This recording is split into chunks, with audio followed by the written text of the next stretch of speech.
Hello and welcome into Care Flight Field for this week's MVCC Game of the Week. I'm Andy Horton along with my co-host Jared Bergstrom, and we're just about ready set for kickoff. But first, like always, we got to do our pregame picks, and this week for our guest picker, we have Carrie Robbins from Berkshire Hathaway Realty, who is one of our sponsors, and she's actually a sponsor for tonight's game. So Carrie, thanks for everything that you do and helping us, get through the season and all. So I guess we should get to our picks. Our first game, we got Greenville and West Carrollton. So, Carrie, how about you start us? Okay, well, I think this is a tough one because I believe both teams are having kind of a tough season. I don't think either of them have been able to pick up their first win yet. So I'm going to pick the Pirates. I'm going to go with West Carrollton tonight. I think the Pirates are due for their first win. All right, sounds good. Jared? I'm going to take West Carrollton, too. I think Mobley's done enough, and they've improved week by week to get better, and I think they're going to get their first win of the season. All right, well, Coach, if you're watching, we're all three picking you. We believe in you. You're going to get that win this week. Let's go, Coach Mobley. Let's go, Pirates. All right, so our next game, it's Franklin and Oakwood. Jared, you want to start us off? I'm going to take the Lumberjacks in this one. I think Oakwood last week was 2 weeks ago was down against Valley View big and early. I don't think Franklin is as good as Valley View, so I think Oakwood might be able to stay on top in this one. All right, Carrie? Okay, so my friends and family in Franklin are probably going to hurt me for this one, but I think I'm going to have to go with the Jacks at home. I think both teams are 1-4, so, they're probably, pretty closely matched here, but I think there's a home field advantage in Oakwood, so I'm going to go with the Jacks. Sorry, Wildcats. Yeah, I guess I'm going to be the Lone Ranger here. I'm going with Franklin. I think their offense has just been a little bit better than the Lumberjacks this season. So, yeah, I'm picking Franklin. Our next game, we got Valley View and Brookville. Carrie? Okay, so this, I think, is a battle for first place. And I'm going to go with who I think is probably the underdog tonight, but I'm going with Valley View. All right, sounds good. I know Valley View fans aren't going to like me, but I'm going to take the Blue Devils from Brookville. Last year we did that game, and it went back and forth, and Brookville edged them out, and I think Brookville has a lot of returning seniors that'll do it again this year. See, I'm going to have to side with Carrie on this one. Caden Henson and Jacob Clark, they've been so dominant in their time there with Valley View. I'm going to have to go with the Spartans. So then our next game, we got the Thunderbolts of Northmont, and then we got the Vikings in Miamisburg. Carrie, want to start us? Okay, now I think this one could go either way. So I'm going to go with our neighboring community here and pick the Vikings. Go Miamisburg. You got this. All right, Jared. This one, it's weird because, we saw last week Centerville just expose Northmont, beat them like 38-6. I picked Miamisburg last week, and I thought their defense was going to do something against Wayne. So I'll ride with the Vikings again this week, and I'll take Miamisburg to bounce back.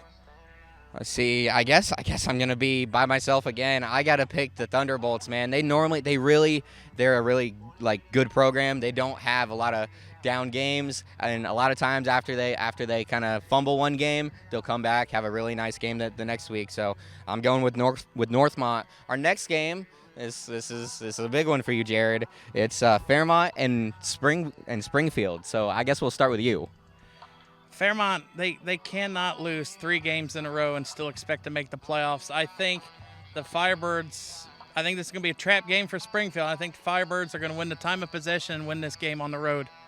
Oh, that's going to be interesting. All right, Carrie, what's your pick? Okay, so there's a reason that I've got you standing in between Jared, because I don't want Jared to smack me, because I know he's a Firebird. But I'm going to have to go with Springfield on this one, Jared. I'm sorry. You better duck at the same time, because I'm going with the Wildcats too. The last time they lost, it was in the state championship game. They've been such a dominant program over the last couple of years. I just think it's going to be a tough week for Coach Miller and the Firebirds. Then finally, the game of the week, the one that we're here for, guys. We got the Elks and Springboro. So I'm going to go ahead and start us off this time. I'm going to go with the Elks. I just think that defense has been so dominant this year. So I'm sorry, Carrie. Please don't hurt me.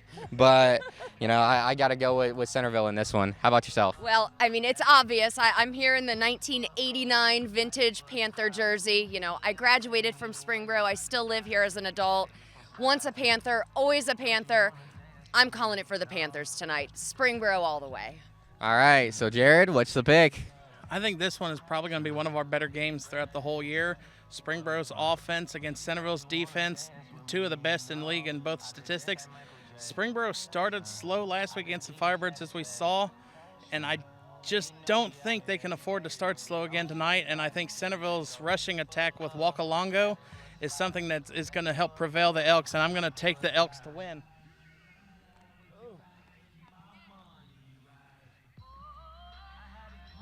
All right, so that's going to do it for our pregame picks.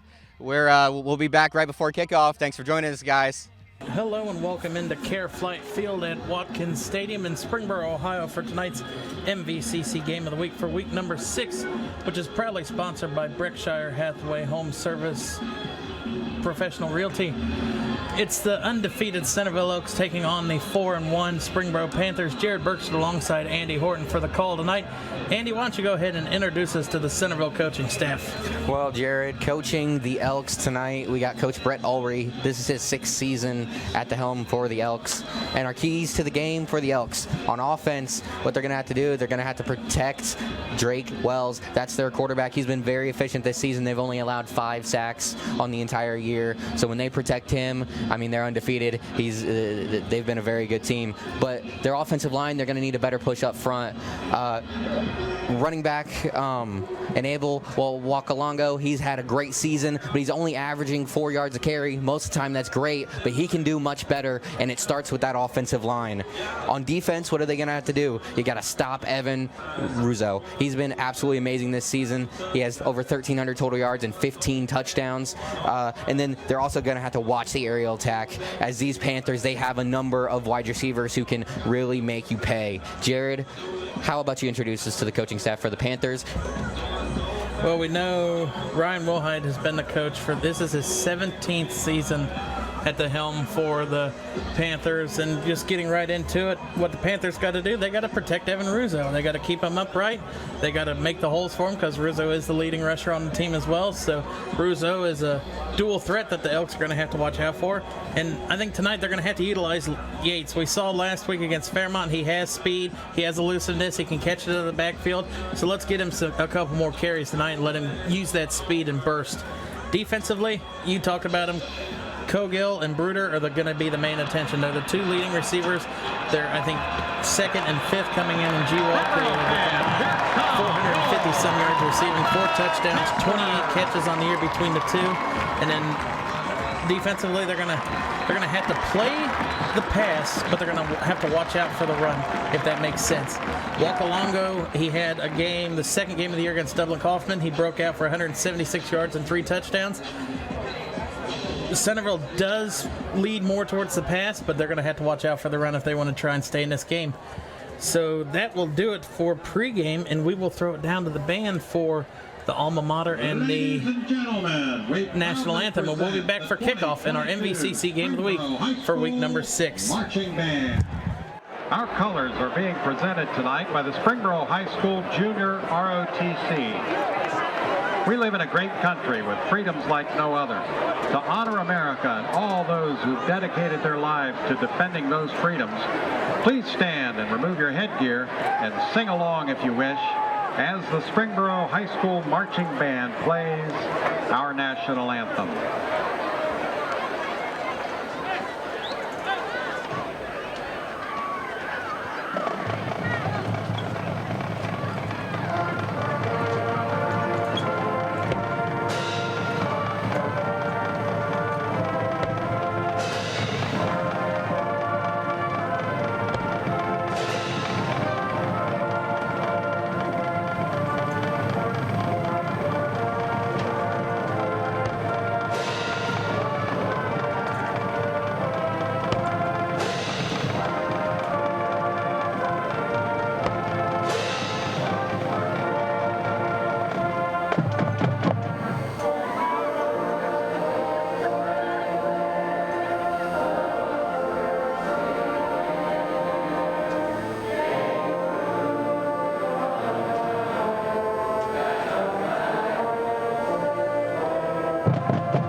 the field and we get ready for our Week 6 kickoff. Andy, real quick, any player, it looks like Centerville's going to get the ball first, so let's see, any Centerville player you think we should watch out for tonight? Well, if there's any one guy in specifically, it's Enable Wakalongo. He is their star running back. He's had a really nice season so far. Has 5 rushing touchdowns, averaging 4.1 yards a carry. We kind of talked about in our pregame that, you know, at 4.1 yards a carry, that's good for most backs. But, you know, if this offensive line can do a little bit better job, help him out, that number could be significantly higher. Talking 6.5, maybe 7 yards a carry. He's a very talented player. So I expect for this offensive line to come out, maybe try and help enable their star running back to be able to lift this team to another victory here tonight. Well, Centerville just changed their mind, and they're going to kick it off and defer to the second half. So I guess I'll talk about somebody on Springboro to watch real quick. It's going to be number 11, Peyton Howard, the player of the game from last week. 2 touchdowns in the second half, and a come-from-behind victory against the Firebirds in our game of the week from last week. So I think Peyton Howard's going to be one to watch. And, I mean, obviously, Evan Russo, the Swiss Army knife for this Springboro offense. He's thrown it. He runs with it. We haven't seen him catch it yet, but I'm not going to say anything's out of the question. Definitely not with him. Especially going up against the undefeated team in Centerville. This could decide the G-Walk title tonight. So I'm not going to say anything's out from Wilhite in the playbook, as this one's fielded at about the 5 by Yates. Yates cuts it back in. Yates has a big hole to the outside and leveled right at the 33-yard line. And I believe that might have been number 3, Reggie Powers. In there to make the first stop of the game on the kickoff. That was a really nice return there by Yates. He was able to, you know, kind of squeeze by a couple different Elks, and then it looked like for a second he could have broken something, and then Reggie Powers just kind of came in there and trampled him.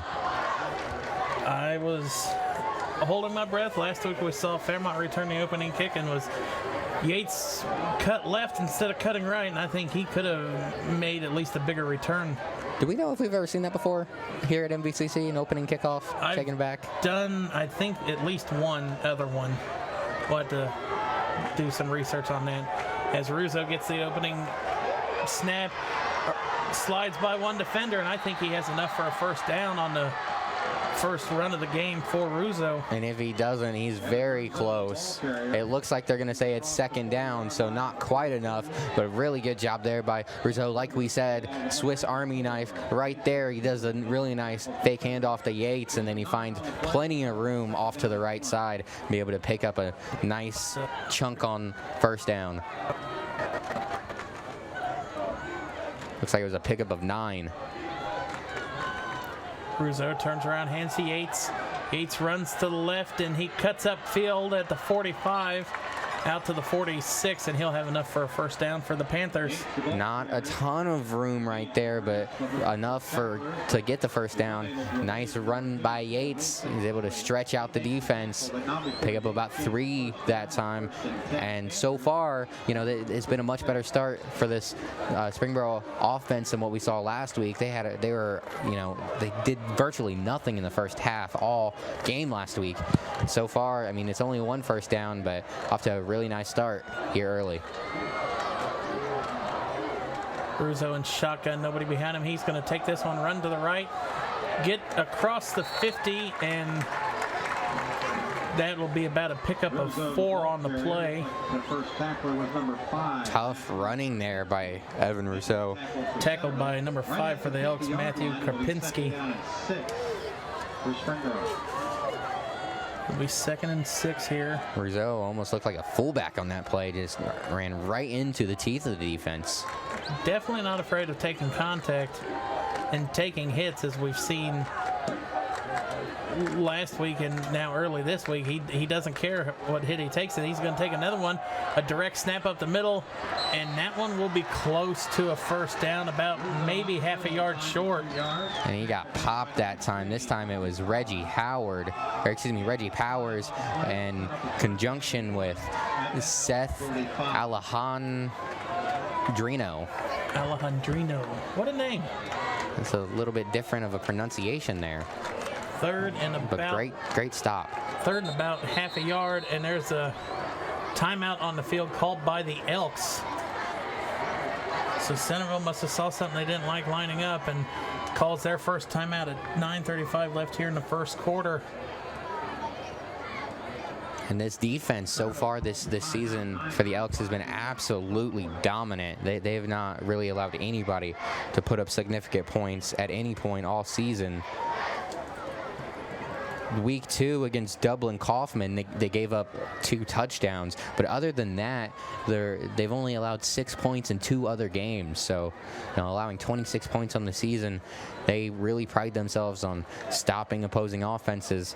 So maybe coach just wants to maybe settle this team down after a quick start for the Panthers. Well, Centerville hasn't given up an opening drive touchdown all season in either half, so looking to keep that one in track here. 3rd and 1 for the Panthers. Ball on the 45. Rizzo checking the play at the line. He has Yates to his left, and you see Centerville's bringing pressure. Russo tries to dance around, and he doesn't get back to the line of scrimmage. He will lose about 1 or 2 on the play, and somebody's helmet comes off.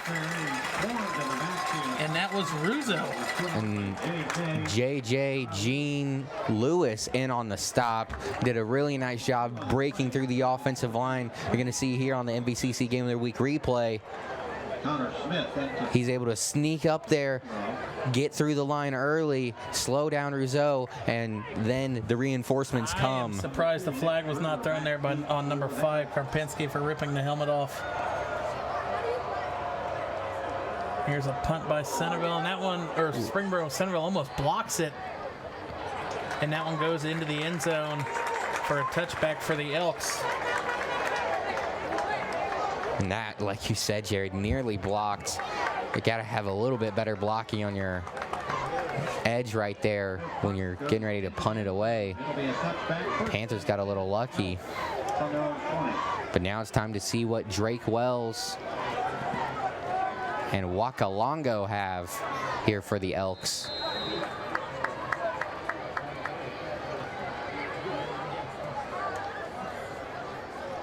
First and 10 at the 20 here for Centerville. Wells pitches it out to Wakalongo. Cuts it back in for maybe a gain of 2 or 3 on the play. It's a nice stop there by the Panthers. Minimal gain. Wakalongo looked like he was going to take that to the outside with the pitch, but then last second he cuts it back inside. There's not a lot of running room there for him. We'll set up a 2nd down and 7 for the Elk offense. 2nd and 7 here for Centerville. Wells fakes the handoff to Wakalongo. Wells steps up, throws it deep along the sideline. That's to Bruder. Bruder hauls it in with the defender in his face. And Bruder coming up on the visitor side here with an insane catch with the defender not even looking back for the ball, as you see here in the replay. Nice step up in the pocket by Wells. And just puts that one in there perfectly. Great job by Nick Bruder, the senior, the leader of this team. I saw a video on Twitter a couple weeks ago, Jared, and it was someone asking a bunch of the different Elks who their favorite player or who their favorite leader was, and Nick Bruder was the main answer, and you can see why on that play. His 15th catch of the season, really gritty play, not an easy catch. The defender was draped all over him, and he still pulls it in. That last catch was by Quentin Robinson for the Elks. Picked about 3.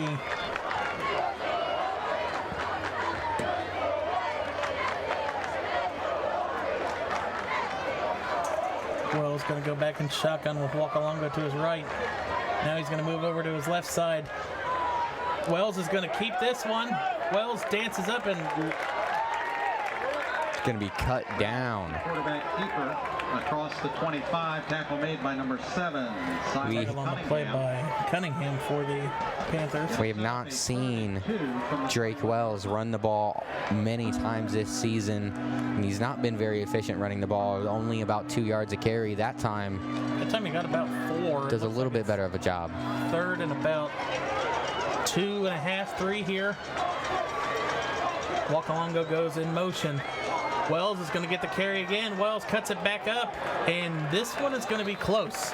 Wells keeps it, gets across the 20. And that is enough for a first down. The 38, Aiden Weimer. But it's a first down for the Centerville Elks.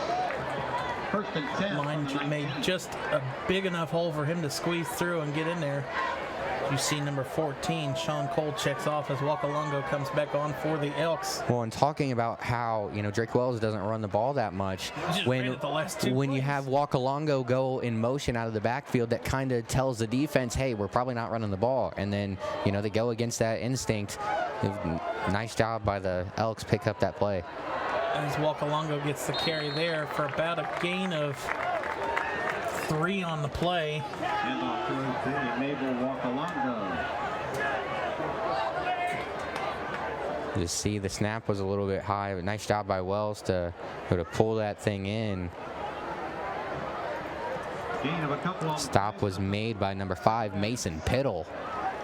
First time we called his name this week. He was a really big player for this defense last week against the Firebirds. Wells throws it middle of the field. That was tipped and intercepted by the Panthers. That is number 6, it looks like. Wells' pass is tipped and intercepted by number 6, Ryan Polcati. Polcati with the interception there for the Panthers. And Wells, he kind of threw that one into a lot of traffic, and sometimes when you do that, you're going to pay the price. Actually, I think it was number 8 right there. Phoenix tipped it. No, it just went off the hands of Newcomb. You saw there in the replay.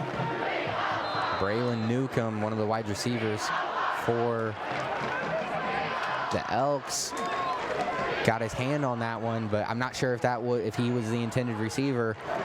I don't know, the way Wells fired it in there, I don't know. As Yates gets a carry to the outside, Cates tries to cut it back in, and that one is blown up by number 44 of the Elks, Lucas Smith. No gain on the play. It'll set up a second down. It's a really nice job right there by the Elks. Yates was able to get the boundary, and it looked like he was going to be able to pick up considerable yardage, but nice closing speed right there by the Elk defense, able to snuff that thing out, and was only able to get back to the line of scrimmage.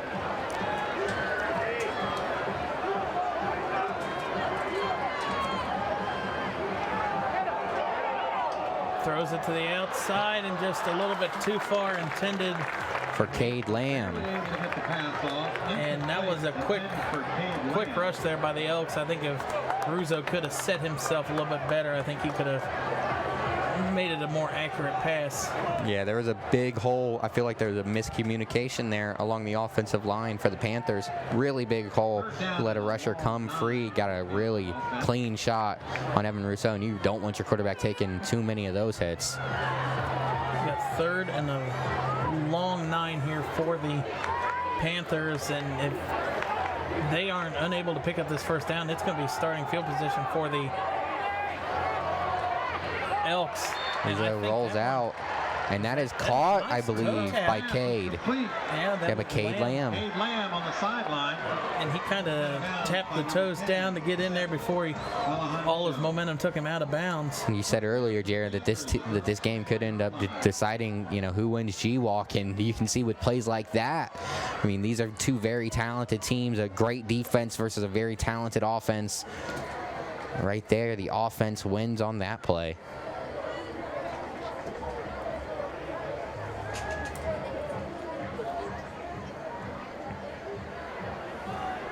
Panthers getting the play in. Russo turns around, hands it off to Yates, and Yates is just not being able to find the holes here early. And that's just one thing that, the Elks have Centerville been. plugs them up as quickly as they get there. It's one thing that the Elks have been really good at this season. They have not allowed people to run the ball on them at all. They're really good at filling in those gaps, staying disciplined, not getting out of their rush lanes. And 2nd and 11 here for the Panthers. Under 4 minutes left here to go in the first quarter. Lamb in motion. Russo throws it to the outside, and I believe that was hauled in. Is that number 8? It's number 3. Maxim Butler. Number 3. We see him make a lot of plays on the basketball court, and this year picking up or stepping onto the football field. He's making quite a few plays over here as well. 3 touchdowns. That was his 14th catch of the season. Over 200 yards. Very productive wide receiver. Talented athlete. 3rd and about 5 here for the Panthers. Russo, 2-step drop, throws it out. Hauled in by Howard. And I think he is about a half a yard short, it looks like. Alejandrino with the tackle there. It's going to bring on the punt team. So nice stop by the Elks. They're now 2 for 2 with, bending but not breaking, and giving up a couple of first downs, but then their defense able to get stops, allow their offense get back on the field. Springboro punting for the 2nd time this quarter. High snap. Low kick. Fielded at the 35. Breaks and makes a man miss. And that's Nick Bruder. Bruder at the 40. Bruder pushed at it. No, he stays on his feet, and then momentum takes him out at the 10. He kind of lost his balance, or he would have had a touchdown right there. Tiptoeing along the sideline. Really nice job by Nick Bruder. This guy does absolutely everything for the Elks. Take a look here in the replay. I thought he was going to get pushed out of bounds along the sideline right about here. You see the early arm tackle attempt. Ooh. And he gets it down to the 12 before his momentum carries him out of bounds. You see one of the Panthers tried to bring him down with a simple arm tackle earlier in the return. Now he is far too powerful. 6 foot, 205. Strong-bodied senior. Wells back to pass, throws it in the end zone, and a touchdown. Did he get his feet down? And the ref says yes. Montgomery. I believe that's his first touchdown on the season. That is correct, Jared. That is his 12th reception, and none bigger than that one for the young man. And you see a shot of the happy student section here in Centerville, decked out in camo night. And watch this pass by Wells, just beautiful touch, great just spiral. Puts it where only his man can get it. And just barely, if we can see that replay again and maybe a little slower, you see his toe tap right before the other foot comes down out of bounds. Beautiful play by the young wide receiver. He's only a sophomore, Jared. We're going to get to watch him for a couple more years. You see that right toe come down just in the nick of time. If there was instant replay, I think it's so close you wouldn't be able to overturn it even if his foot didn't come down. You see the Elks the Elks student section running the flags up and down the visiting side. Centerville adds a touchdown after an excellent punt return by Bruder and leads 7-0 here. 2:08 left in the first quarter. Supporters of our athletic department and the entire school community. If you're planning a lunch or dinner, please consider choosing Domino's or Jimmy John's in Centerville.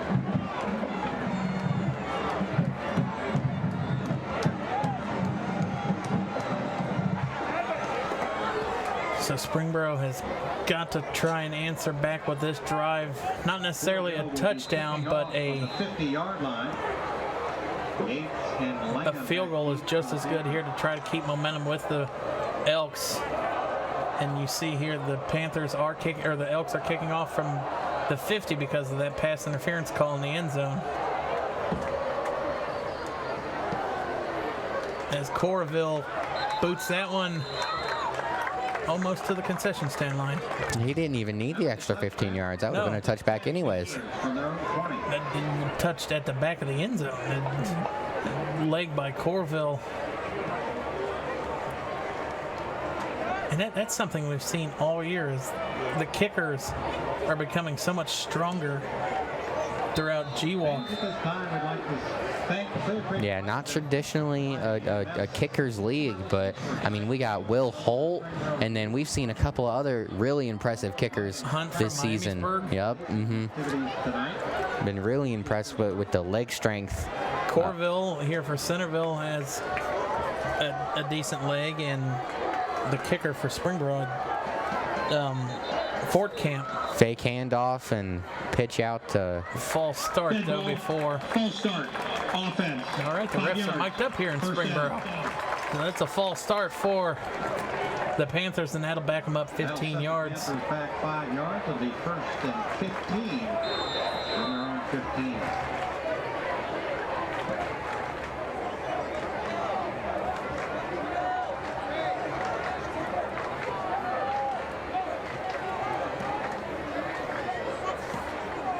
Russo in the shotgun. Yates to his left. Russo's going to hand it off to Yates.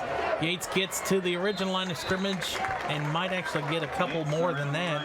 Knocked out of bounds by number 8. Tackled on the play by John Luis for the Elks.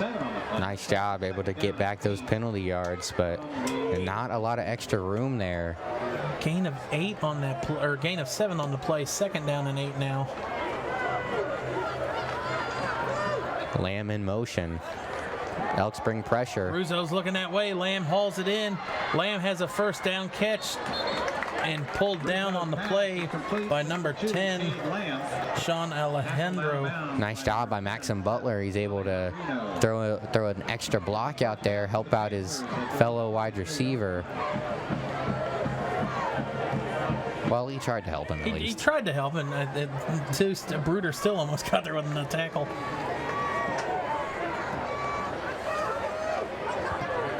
So ball on the 33.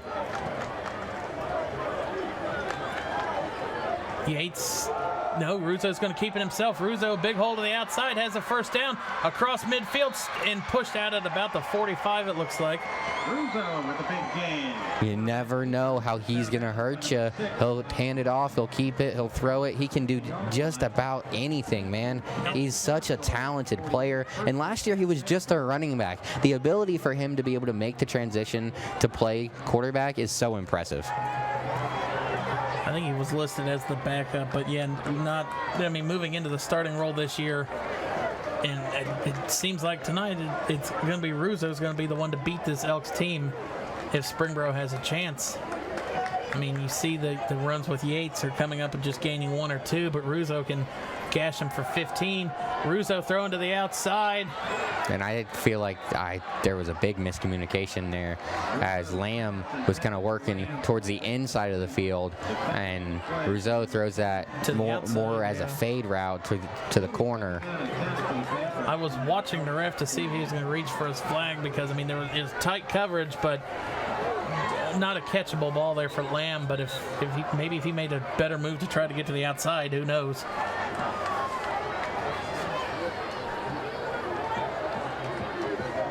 So it's going to be 2nd and 10. Look how far Yates is behind Russo. I mean, he's in shotgun already. And Russo throws a screen pass out to Lamb, makes one man miss, and gets about a gain of 2 on the play. Before an entire herd of elk close in. And that was an impressive play by Russo just to be able to get that away as a lot of pressure came quickly. Finally tackled on the play by who other than Bruder. Powers in the backfield along with Jacob Mullinger. He's able to get into the backfield so quickly. And then also a really nice play by Lamb to, make that a positive play. They were only able to pick up one, but it would have been about a loss of 3 from where he caught it if he would have. And it easily could have been a 10, 12-yard sack. Russo back to pass, rolling to the left, throws it middle of the field, and incomplete. No flags. And it'll be 4th down. Intended to Howard. And Springboro is going to send the punt team out again. Sometimes you got to love running quarterbacks, but sometimes, you're mobile when you don't have to be. Like Russo didn't have to run, didn't have to get out of the pocket that time, but he goes by himself and was chased by Cameron Gay. And Cameron Gay was, he gave him a nice little shove at the end of the play.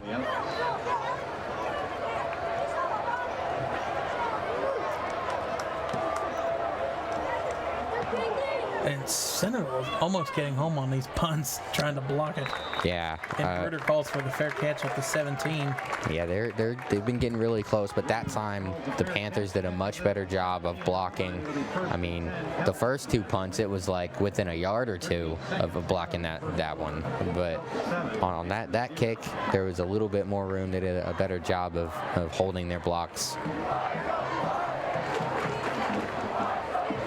Got to be careful because you can't allow Centerville to, keep getting so close, because at some point, you keep letting them sniff a block punt or whatever. They're going to go get it. Yeah.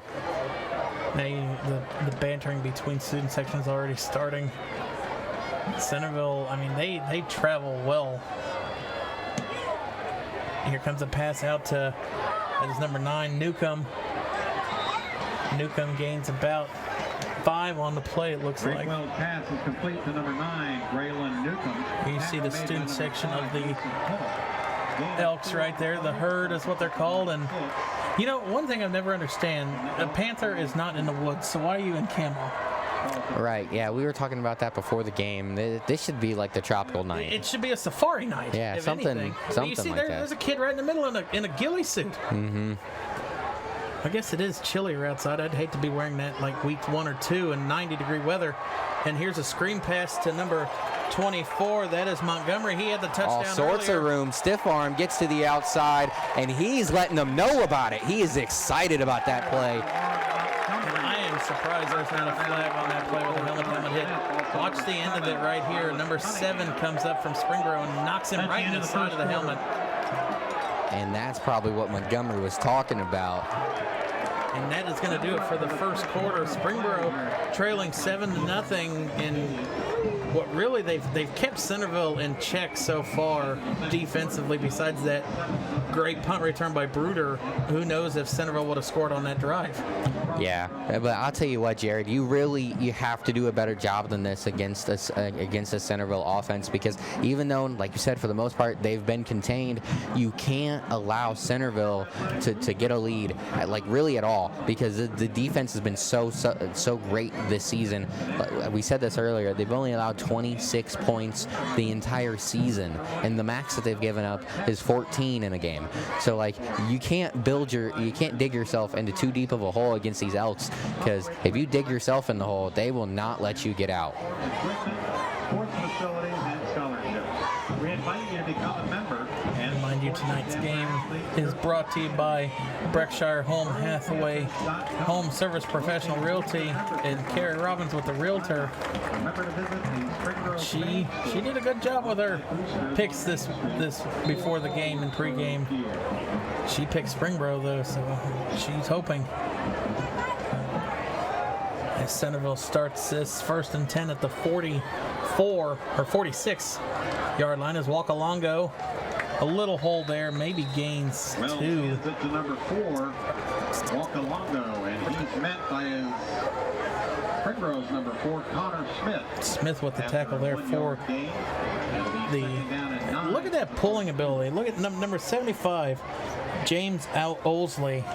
A 6'5", 300-pound lineman moving with ease, pulling from that left side of that line coming down. And also, I'm not sure if you saw, but Joshua Miller, number 89, just absolutely destroyed the guy that he was blocking on that play. Just planted him firmly on the ground. Wells keeps that one, gets across the 45. And, you know, I said earlier that he has not been very efficient so far this season when it comes to running the ball, but tonight he's been much better. 3 carries and a first down between his 3. Averaging 2 yards a rush on the season. And now it's 3rd down, and our field camera made it over to the student section of Springboro. And they are going nuts trying to help their team get a stop. The Blue Crew is what they're called. And I don't know if that cheerleader knew she had that sign upside down. I don't think it matters. Bruder in motion. Wells throws it quick out to Newcomb. Newcomb cuts up field, and he is hit before the 50, and that'll be a 4th down here for the Elks. It's Silas Cunningham in on the stop. First Panther there. Called his name quite a few times already this evening. And the way Bruder come out, I thought Bruder was going to be targeted coming out of the slant. But no, he went out there and blocked, and nice job. When it's 5-on-2 like that, you're not going to block him. Really nice job by Cunningham being able to complete that tackle as he more dove at the knees. And a lot of times ankle and knee tackles do not work. And that time, the Panthers did a great job on trying to get the punt. Coverage, yeah. And you saw their number 6, or no, that was Lamb came through with a fair catch at the 15. So now let's see if Springboro can answer and get a touchdown here, or at least some points on this drive before halftime, as this game is going rather quickly. As you see here, breaking the huddle with the Panthers.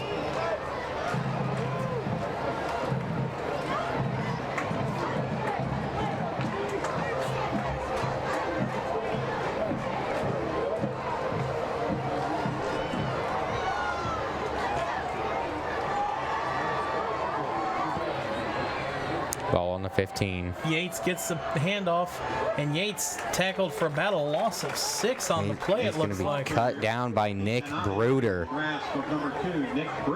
He's going to get help from Kopinski to put his shoulder pad back in after that play.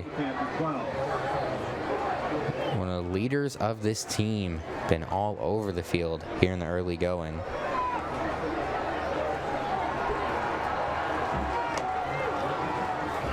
See Russo in shotgun formation. Russo fakes the handoff, back to pass. Russo's going to check and run. Try and run. The ball comes out. The ball come out. Let's see what the refs say. And they're going to mark him down. As they called forward progress, and Russo's going to get lucky on that one because J.J. Gene Lewis is going to come in and knock that thing out. 3rd down and 14 now for the Panther offense. Ooh, that was close. I think Russo's knee might have been down, but not much before.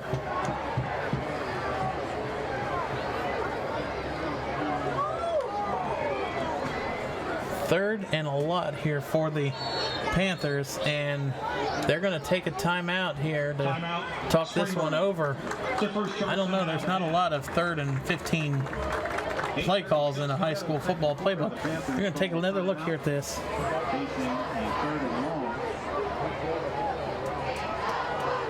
And that ball is out. It's gonna be. I don't see how Russo got it back. It looked like it was knocked out by Cameron Gay. Yeah, I do not see how Russo got that back. I don't know if he did get it back. I think It was if it wasn't him, then it was number 57, Xander Pierce, because those were the only 2 Panthers there. I just figured they called forward progress because If they called forward progress, the refs did not see. I mean, the ball, he was still fighting forward. Nice look in here of the Panther huddle. shout out to the field cam, doing a great job down there tonight. Got an excellent crew this season. So here it is, 3rd and 14 at the 11-yard line here for Springboro. The last time we saw Yates this far behind him, Centerville almost got home with a blitz. And why? Okay, there they did. I was about to say, why did Russo not snap the ball and get the free play? But it looked like the lineman moved to get it. Dead ball. Encroachment. Defense number 30. Encroachment against the Elks, and that'll give them 5 yards, but it'll still be 3rd and long, 3rd and 9. Well, and you might not have too many 3rd and 15 plays, but I feel like you got quite a few more 3rd and 9 plays in the playbook, so it's going to make this significantly easier. Everybody run for 10 the Panthers. Lamb is going to go from one side to the other. We're going to go down to the field for that one. Is it me or did those blue uniforms look more high def down on the field like that? Oh, definitely. And a hauled in catch. What a catch there by Howard. His first target or first catch of the game. Great job by Peyton Howard. He's been quiet so far, but he's able to run his route, find a little zone, sits down in it, and waits for his quarterback to hit him. Well, last week, I don't even know if he had a catch in the first half against Fairmont. And he came along late in the... Exploded in the second half. You hear see Russo, shotgun, hands it off to Yates. No, Russo keeps it, and I think Yates was thinking he was supposed to keep it. Almost a fumble on the exchange. Ball carrier. He was able to sidestep one defender. And you see here in the replay, that's where a quarterback that wants to try and keep it and run all the time, you see Yates tried to hold on to that one, and Russo pulls it out. From the Panthers 31. Sealy and Mullinger in the backfield, very fast right there on that play for the Elks. Maybe. Mullinger missed, and Sealy was able to stop him for a minimal gain. 2nd and 8. Nice overcast night here on the 2nd day of fall. I do not know how he got that to his wide receiver. I don't either. I'm going to have to see the replay on that one. And it looked like he threw it with the opposite hand. The Elks are doing an excellent job getting penetration into the backfield early. I mean, I think he did. He switched that to his left hand and just slung that. Beautiful play. Russo with that was a gain of all that for a gain of 2. He really can do it all, though. Throw it with both hands. I can't even write with my left hand. He can throw a ball with his left hand. Exactly. You see there the Springboro cheerleaders telling everybody to get loud. I can't even read if I try and write with my right hand. That's bad, Andy. No, Russo, I'm left-handed. Oh, Russo takes a hit, and he is going to be about a yard or 2 short. Find an open man, runs it himself. Nice try. There was no one open downfield. Russo just wants to try and make a play for himself too quickly. I think he should have waited to at least let somebody come out. I mean, you had Yates coming out of the backfield. There's a lot of pressure on that play, though, Jared. He had almost instantly 3 defenders to his back. The pocket was starting to collapse. There's not a lot of time there.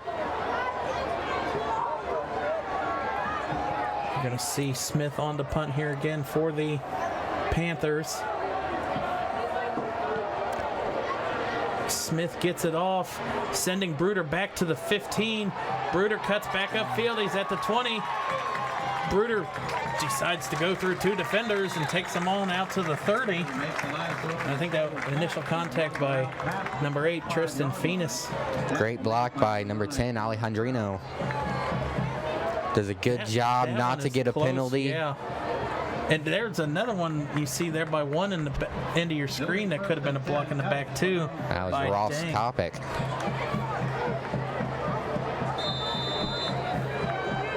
.549 left here in the first half. And the way Springboro is playing this so far, I would consider this a win for the Panthers defensively, only giving up 7 to the undefeated Elks so far as Wakalongo gets the carry, and I think that's his biggest run of the night. He's going to pick up about 5 or 6 on the play. Wakalongo, the ball carrier. Tackle made by number 55. Tackled on the play by number 55 for the Panthers. Bowman. For the Panthers, 4-yard gain, 2nd down and 6.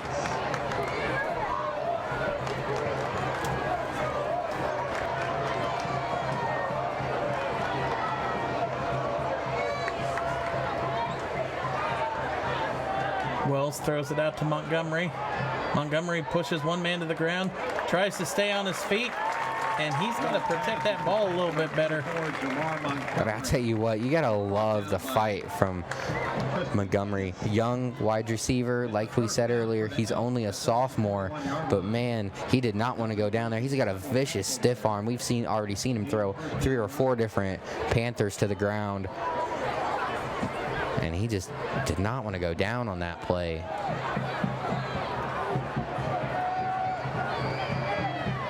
Newcomb in motion.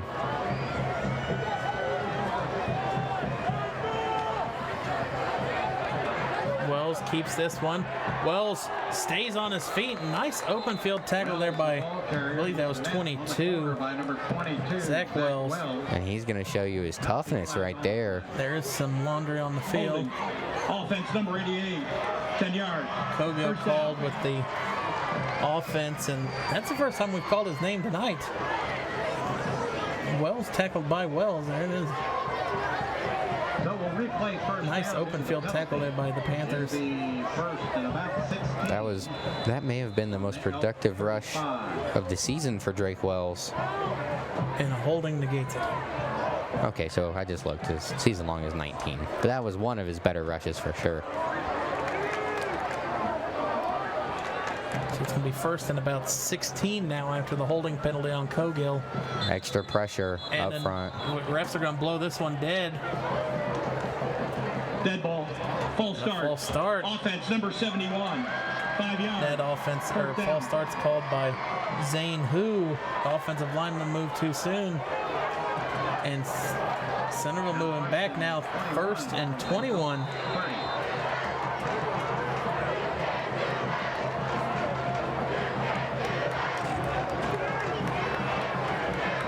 See on the screen, the play clock is down to 13.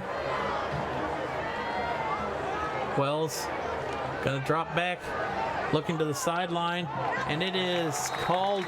It was hauled in by Montgomery on the sideline. Drake Wells' pass is complete to Montgomery. He's tackled on the spot by number 23. He only had 11 catches entering tonight's game. And he's got at least 3 or 4. 4 here in the first half, and he's been excellent. Second down and 12. Doing a really nice job finding room, getting open, and then making plays in open space after he's gotten the ball. Wells gonna go empty backfield here. Wells back to pass, throws it middle of the field, and it is. Oh my goodness! Talk about threading a needle. Newcomb with a huge catch on third down there. Braylon Newcomb, only 3 catches coming into tonight's game, but my goodness, that is a highlight reel level play. I mean, do we need to send that one to Sports Center? That was spectacular. You saw number 7, Silas Cunningham, just Wells put it right over his outstretched hand. He picked up the first down as we approach 3 minutes left here in the first half.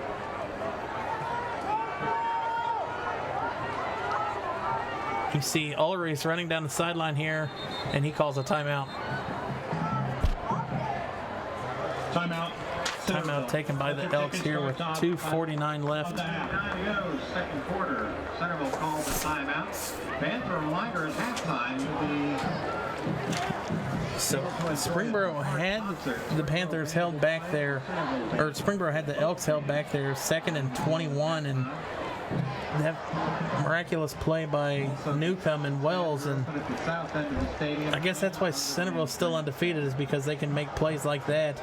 Yeah, and the one thing that Centerville is really, if you can say they've struggled with anything this season, it's been penalties. They're averaging probably around 6 a game. I mean, they're losing 60, 70 yards a game on these penalties. It's really rough, but when you can just make amazing plays like that, it's able to make up for those penalty issues.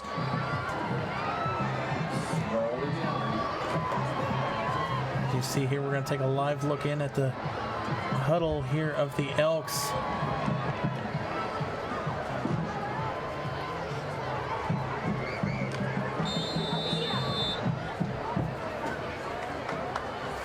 Great job by our field camera tonight.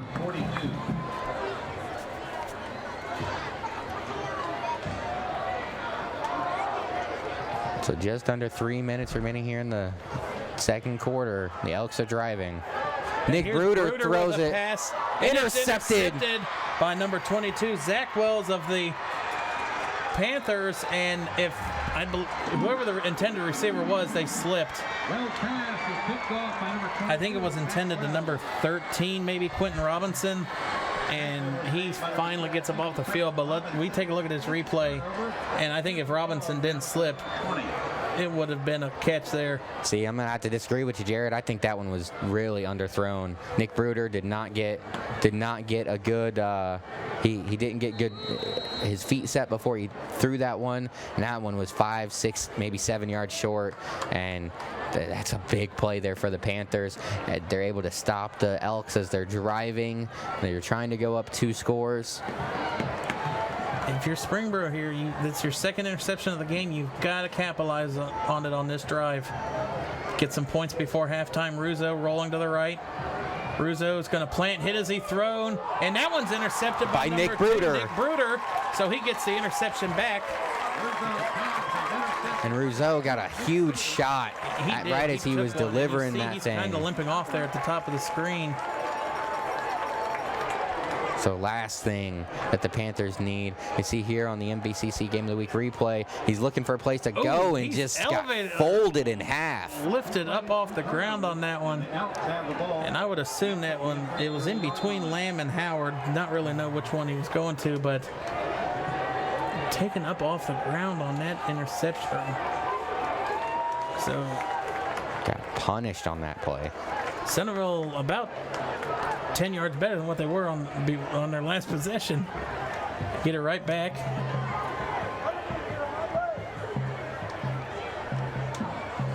Bell's going to keep it. Wells gains about 4 on the play. Stopped by Brody Nolan. I think the officials timeout.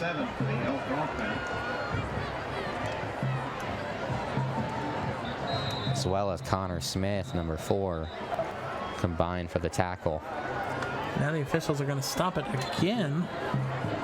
AC's with the Springboro marching band gets ready. Please reset the game clock to 2:09. It'll start on my whistle. Put about 4 seconds back on the clock.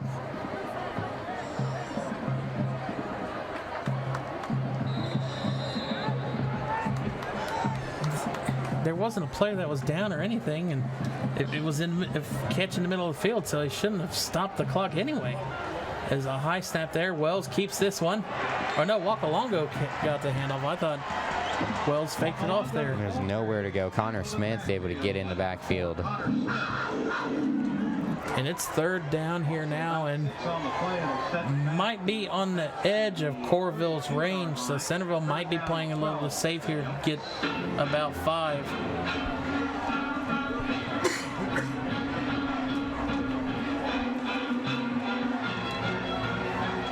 I don't know if I agree with this music that the house PA system's playing.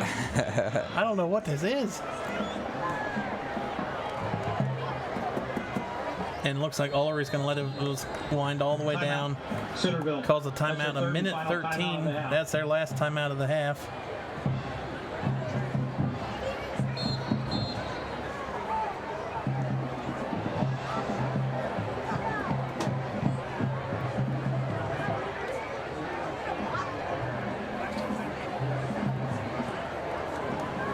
We remind you tonight's game is brought to you by Breckshire Hathaway Home Services Professional Realty.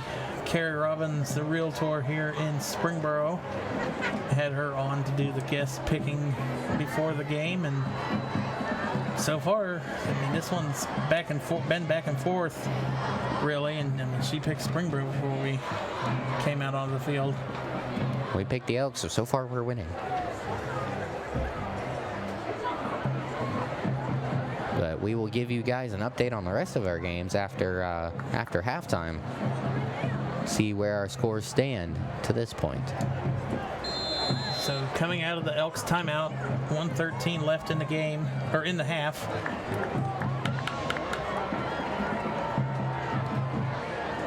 It's 3rd and about 11 from the 34-yard line. Wells back to pass, throws it, and it is. Did he come up with that catch? What a catch by Offense wins a tie. Great job there by Braylon Newcomb. What a catch. And we've seen a bunch of different plays that maybe we need to send into Sports Center, because there have been all sorts of crazy plays in tonight's game. Cogill pulls that ball in. It's a 1st and 10 for the Elks at the 12. Newcomb figuring out the right lineup. Wells with the snap. Wells throwing it to the far sideline, and it is incomplete, and there's a penalty flag. Sean Cole. And there's another penalty flag. Sean Cole, the intended wide receiver. I think the second flag, he just wanted to throw his. I mean, that was so late, but you see here, the defender never turned around until the very end. It was defense number 6. Probably Polcolti.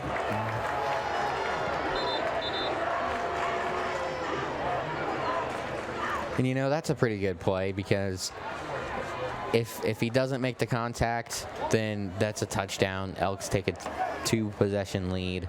So the penalty really doesn't hurt you that much. 1st and goal for the Elks at about the 6-yard line. Ball for 5. 1st and goal for the Elks.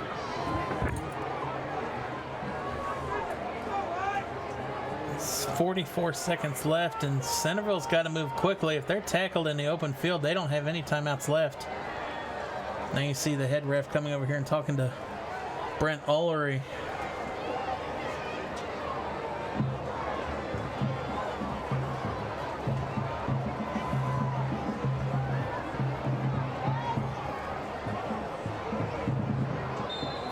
And now the ref blows the whistle ready.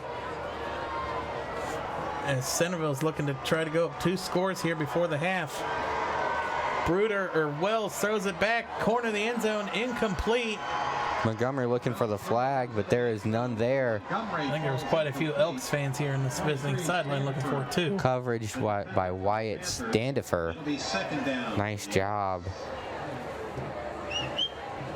by the junior defensive back.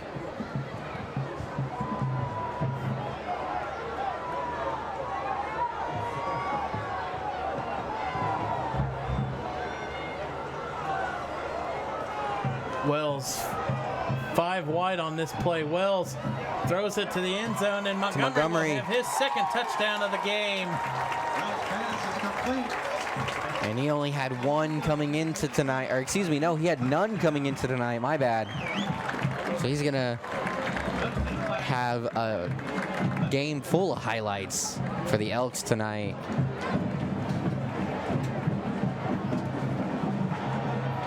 .32 seconds left here.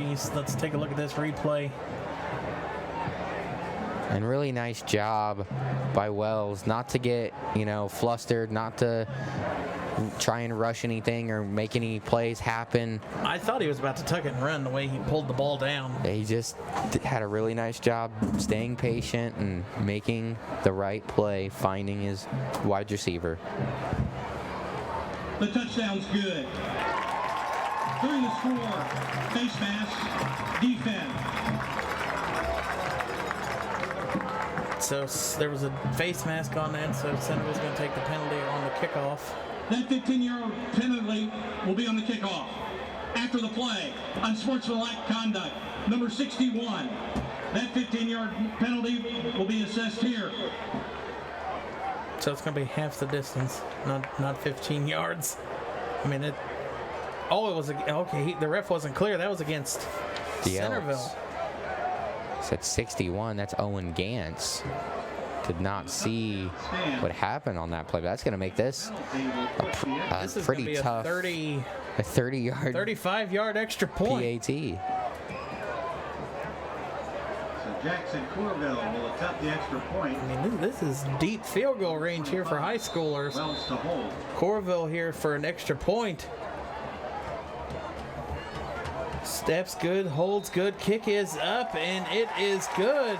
And you could have tacked an extra 10 yards on that one, and he still would have made it. I mean, he had plenty of leg. I don't think Ulrey would have wanted that. I think he's probably going to be chewing out Gantz on the way to the locker room for that.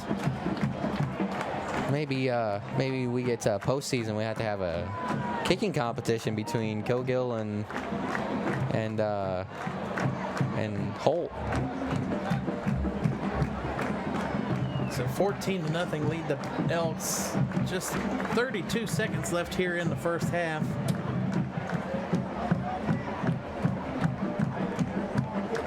Here at Careflight Field.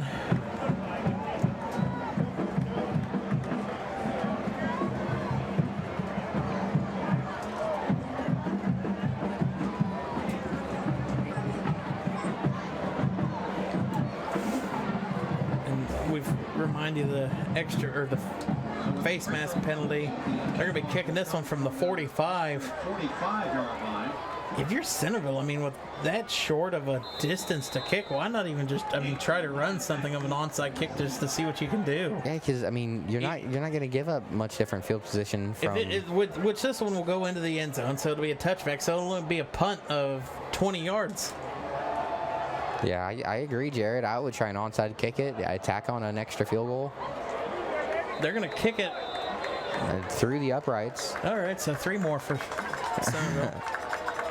I'm not sure. It might have gone off to the left side, but definitely had the distance. 32 seconds to go here in the second quarter. Springboro have it first and 10 from their own 20. Springboro 2 timeouts. But not really a lot of time to do anything with, especially with how these Centerville safeties and corners have kind of been keeping the outside routes along the out of bounds close.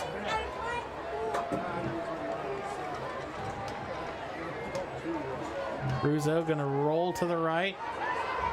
Russo's going to throw it complete on the sideline to, I believe that was one. Pass is complete. Hopkins. Number 1, Alan Hopkins. Tackle made by number 3, Reggie Powers. Second down and 5.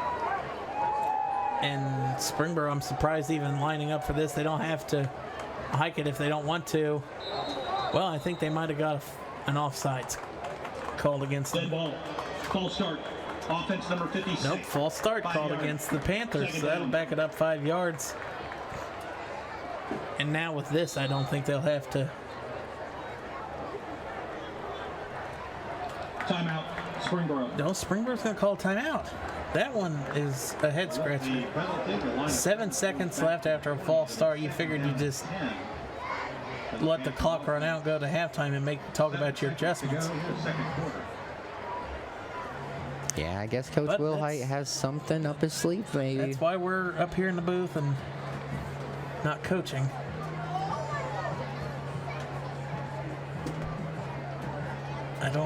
Now with 1 timeout left, It's time to test out your laterals. right. And you see here, Centerville is going to... Panthers might be 80 yards away from the goal line, but they're only 60 yards We're going to go into a deep prevent. Prevent. There's going to be Elks lined up all the way back at the 50. Well, they're still backing up. Russo gonna just run with this one.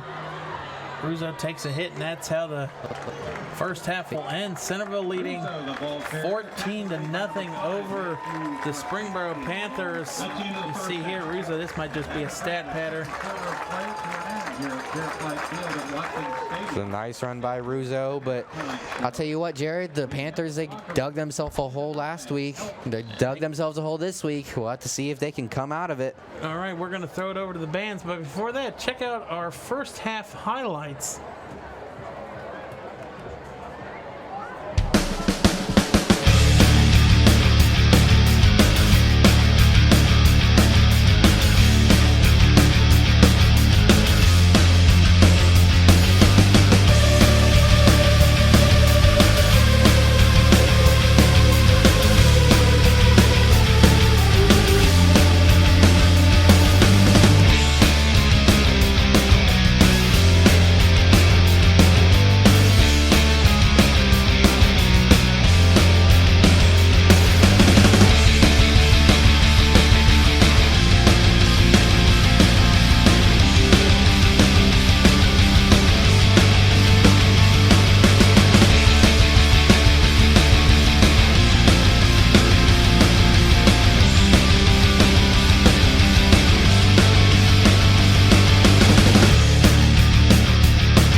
All right, welcome back here as we get ready to kick off the second half of our MVCC game of the week for week number 6. Centerville holds a 14-0 lead. Andy, you want to give us some score updates real quick before we get into this second half from around the MVCC games? All right, so our first game, we got Franklin and Oakwood. Franklin is up 13-0. Then we got the Thunderbolts and the Vikings. They're in a back and forth game right now. It's 26-21 Thunderbolts. They just took the lead back with 22 seconds left in the first half after an interception.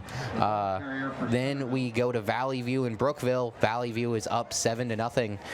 Spartans, they're hanging on to a close lead right now. The Green Wave are up on the Pirates 7-0, and then a little surprising to me, but the Fairmont Firebirds are up 17-14 over the Springfield Wildcats. So those are going to be some scores to definitely keep track of here in the second half, Jared. As Kopic fielded that kickoff for the Panthers and took it out across the 30. And Wells keeps this one as some confusion with, I don't even know who that was in the backfield. That was Cogill in the backfield. We haven't called his name at all tonight. Yeah, and like you said, lots of confusion there as Wells. And no, that was Wakalongo. You know, you see Cogill's just back there after a block. As they were not sure who was supposed to have the ball on that play. Silas Cunningham was able to come up and make the stop. This is a really big possession for the Panthers defense, as if they're able to get a stop here, it'll be crucial for their chances of coming back. Pitch. And Montgomery gets him to the 40. It'll be third and about 5. Tackled on the play by number 23, Standifer. And yeah, the Panthers, they have to get a stop here on this first possession. You cannot afford to go down 3 scores against this Elks team. They've just been far too good this season. And that's a false start. I think one of the receivers might have left too soon at the top of the screen. Dead ball, false start. Offense number 24. That was on Montgomery.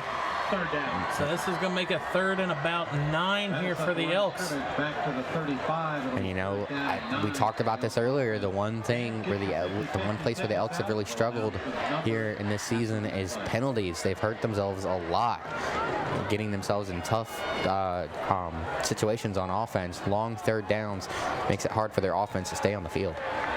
Is 5-0 really hurting them that much? I mean, if you got a nitpick, it's something. It's that right there. And see, there's a wide receiver screen set to Montgomery and incomplete.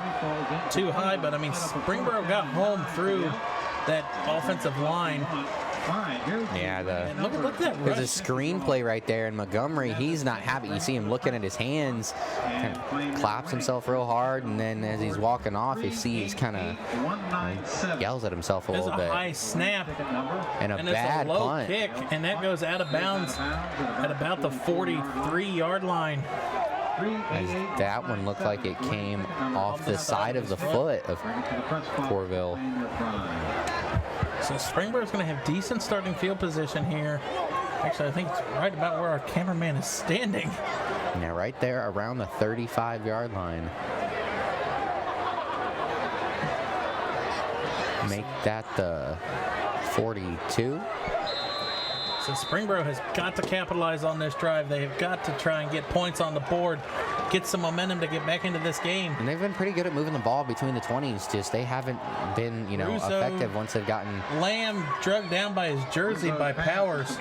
They've just really struggled once they've gotten deep in Elks field, in Elks territory.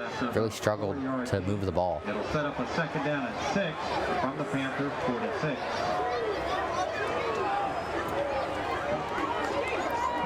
Gain of about 4 on the play.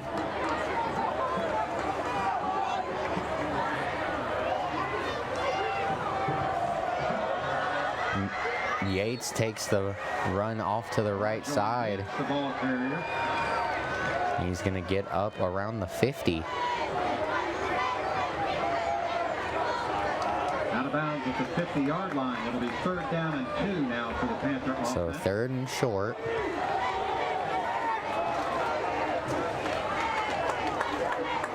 As the Panther offense looks to their sideline, get the play in. I love this field camera right here, almost along the line of scrimmage. That gets us an excellent shot. Russo going to go back to pass. Russo hit as he threw. Pressure. Lamb holds on. Lamb tries to make a move. He does. He's at the 40. Outside. Gets inside the 35.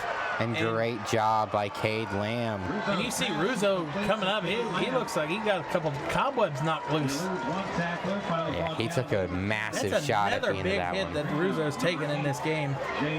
But you got to love the effort there by Cade Lamb. He's able to make one defender miss, and then he's able to get to the outside. At the Elk 34. The biggest plays of the game for Springboro. And we kind of saw this last week, Jared. They had a really slow start to the game, and then in the second half, they came out with a fury. Russo hands it off here. I believe that was to number Yates. 11. No, it's Yates, and Yates, he finds the sideline, and he's going to step out. He stepped out back here just past the 1st down. And he knew he stepped out, and he was not happy with himself as he had no one between him and the end zone. He was looking for pay dirt. Happy. It'll be a Panther 1st down at the Elk 22. They can feel the momentum shifting, Jared, just like we can up here in the booth. What a counter run here by Yates. And he right there, that right foot. He got running just a little bit too hard. And there's a false start as we get back to live football. Dead ball. Encroachment. Oh, encroachment. Number 90. The way Centerville reacted, I thought it was a false start. That'll move the line of scrimmage up to the 17. And things right now are really, you can feel it. It's a tangible, feeling right now here in this stadium. Things are starting to shift. We need to keep our field camera over there, guys. I want to see how this Springboro student section erupts when they score a touchdown. Let's not get too far ahead of ourselves, Jared. Russo takes a snap. Russo, Yates kind of wasn't even there. Throws it middle of the field, and there's incomplete, intended to, I believe that was Lamb. Russo's pass for Cade Lamb falls incomplete. You're correct, Jared, and Lamb was kind of looking for a flag there. I could have seen one a little bit. You see, well, they're just going to be happy that they're on camera. The pass was a little low, and I feel like that's why it wasn't thrown, because the defender was draped all over Lamb there. Evan Russo has more rushing yards than your entire backfield. Oh, that's probably correct. Yeah. Russo's going to roll to the right.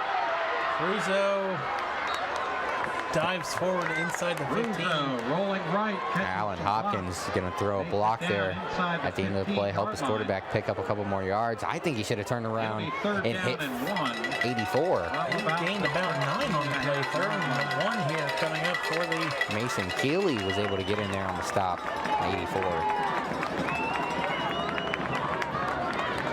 Elks defense is communicating. 4 down territory here, Andy. Oh, that's rough. I say you have to.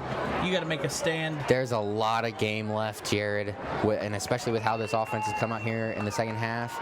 You know, I'm trusting my kicker. We're going to get Russo back here. Throwing it to the end zone, intended for, and hauled, incomplete. intended for Butler. Seth Alejandrino on the coverage, and he's made a bunch of big plays for this defense tonight. Right there is one of them. And 4th and 1. And Russo staying on the field. And I wouldn't say it's 4-down territory necessarily, but a 4th and 1. There. But on a 4th and 1, a mobile quarterback, really good wide receivers. I like the decision to go for it on 4th and 1. Play clock's down to 15. Let's see if they. Oh no! Low snap by Russo, and it is fumbled, and a turnover on downs. And recovered. I don't know if that was number 5, Matthew Karpinski. It was 55. So 55 is Lewis Sear. And it's just a low snap. Low snap here. I mean, it's off to his left side a little bit, but Rousseau really should have hung on to that. That was a big play. And a momentum crusher. Now you got to rely on your defense to get another stop. A defense that played pretty well for most of that first half, but you know, they were not able to stop the Elks. Wells keeps Wakalongo kept that one. The way everybody kind of just hesitated for a second, it looked like Wells did keep it. Wakalongo, the ball carrier, no gain on the play, and set up a 2nd down. He has not had a ton of running room in this game so far, but you know, death by 1,000 cuts. He can just get you here, get you there, get you here, get you there, and then who knows, maybe breaks off a 60-yarder at some point.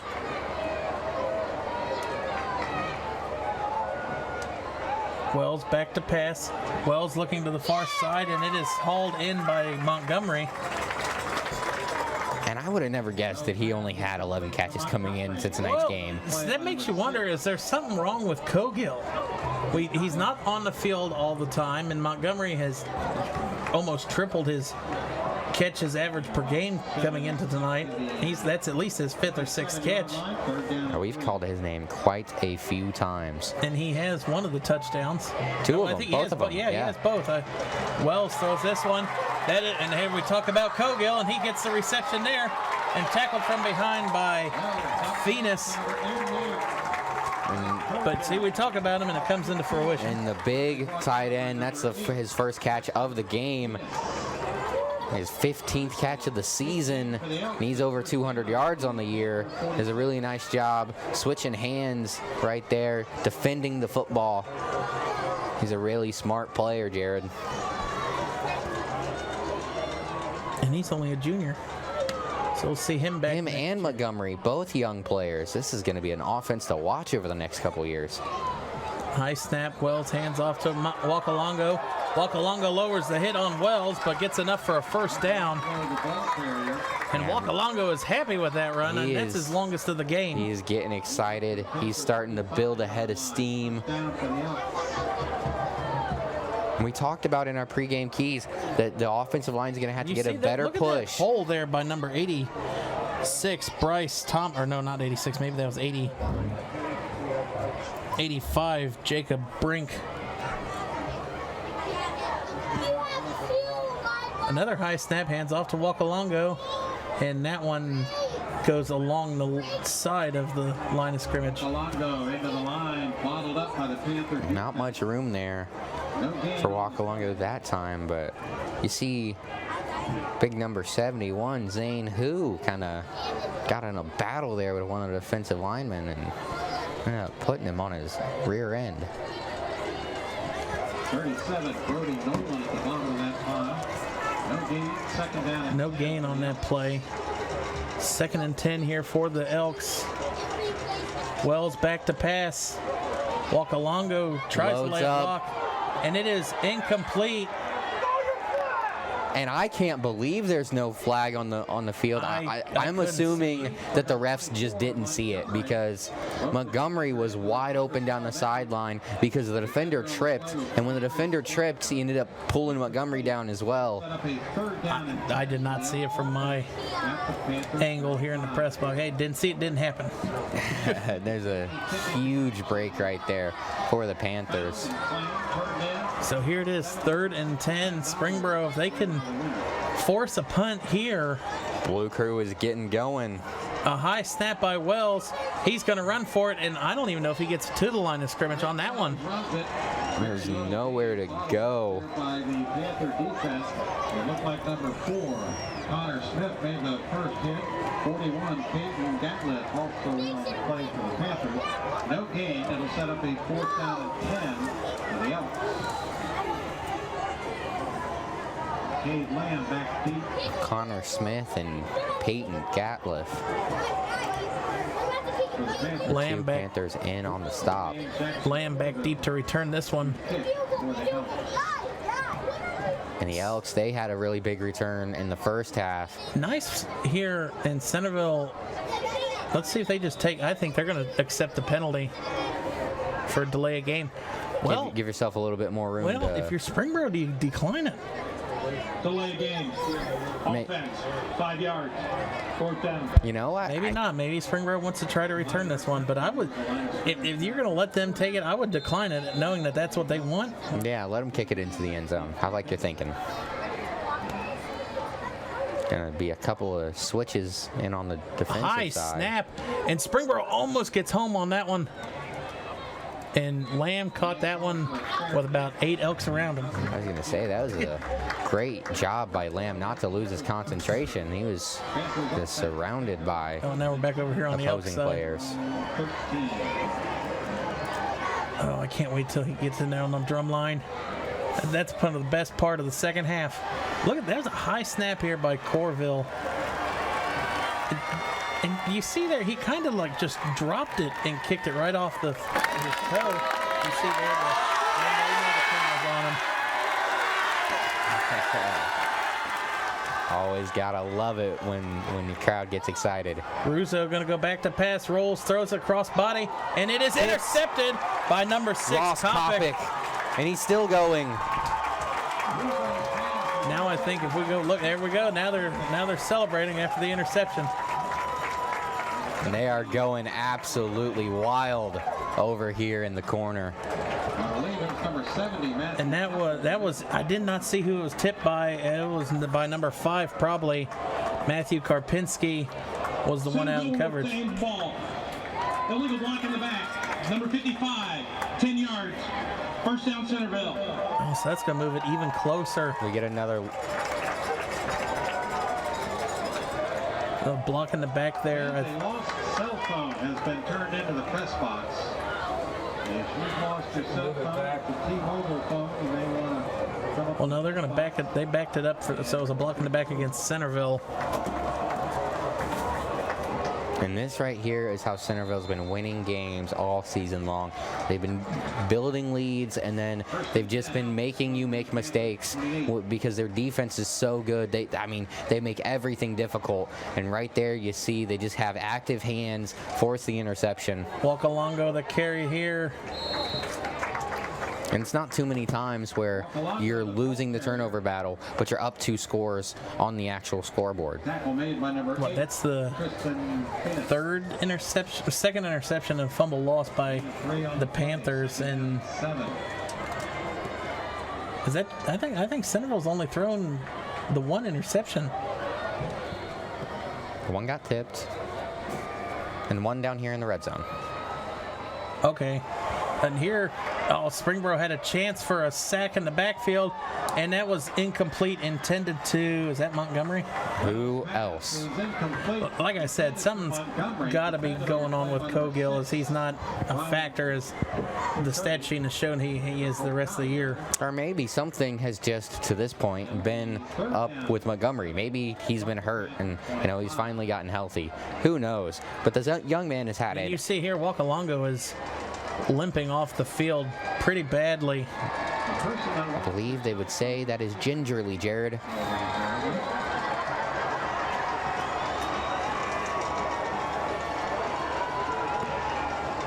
Third and about 7. Wells steps up. Wells, now he's going to retreat a little bit, goes back, end zone, touchdown. Who else but Montgomery? Oh, no, that is Montgomery. I saw the corner. His 3rd touchdown of the game. Defended on the play by Smith.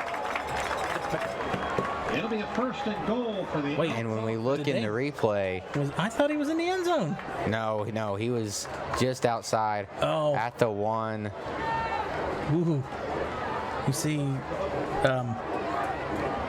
Polkte's looking for a push off, and that's close. Those toes were right on the sideline.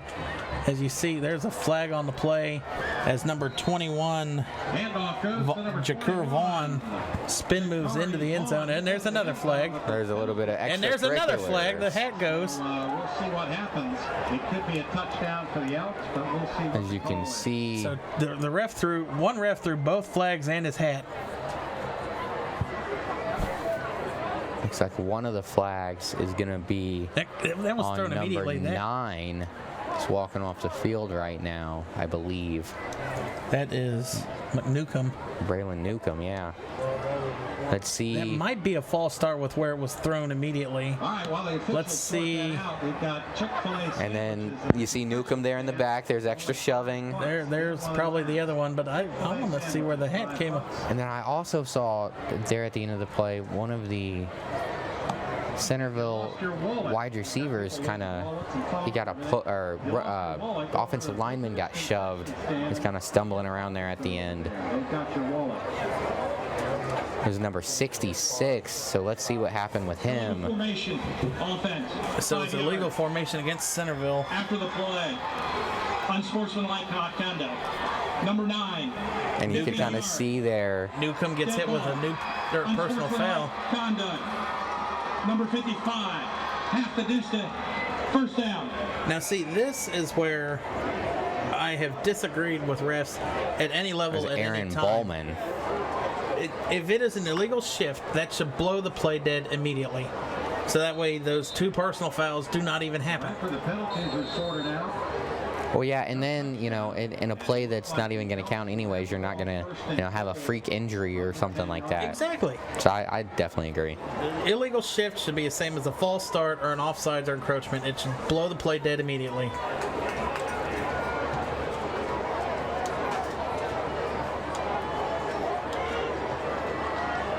Because, Vaughn took a hard hit there at the end. And here Wells is going to be sacked in the backfield by number 38 of the Panthers. It's Aiden Weimer. Number 38, Aiden Weimer, making the play for the Panthers. And you see here, he's right there standing up. And he just gets right around, goes right under 66. Jackson Myers. And just left tackle was no tackle. With how he got around that so quickly, there was no left tackle out there. Wells back to pass. Now you see Wakalongo's there. That one intercepted. You saw the bounce. And that was very close. Silas Cunningham would have had another one. I think he had one of the ones earlier. I think he had the one down here in the red zone earlier. But let's see. Well, the game goes on down on the field. The game of lost and found continues up here in the booth. Yep. Oh no! That hit his arm. If we could see that again, I believe that's an interception. Credit card, and then use the present box. This one may be yours. And you got to remember, if it touches the ground at all. Wells looking downfield into the end zone for Montgomery. Pass was incomplete. Then to make it fourth down. Yeah. And we're going to see. Take a back look at this. Can you see where it? Oh, wrong play. That was just the play that just happened. You see, he goes right back to it. Now here, now we go.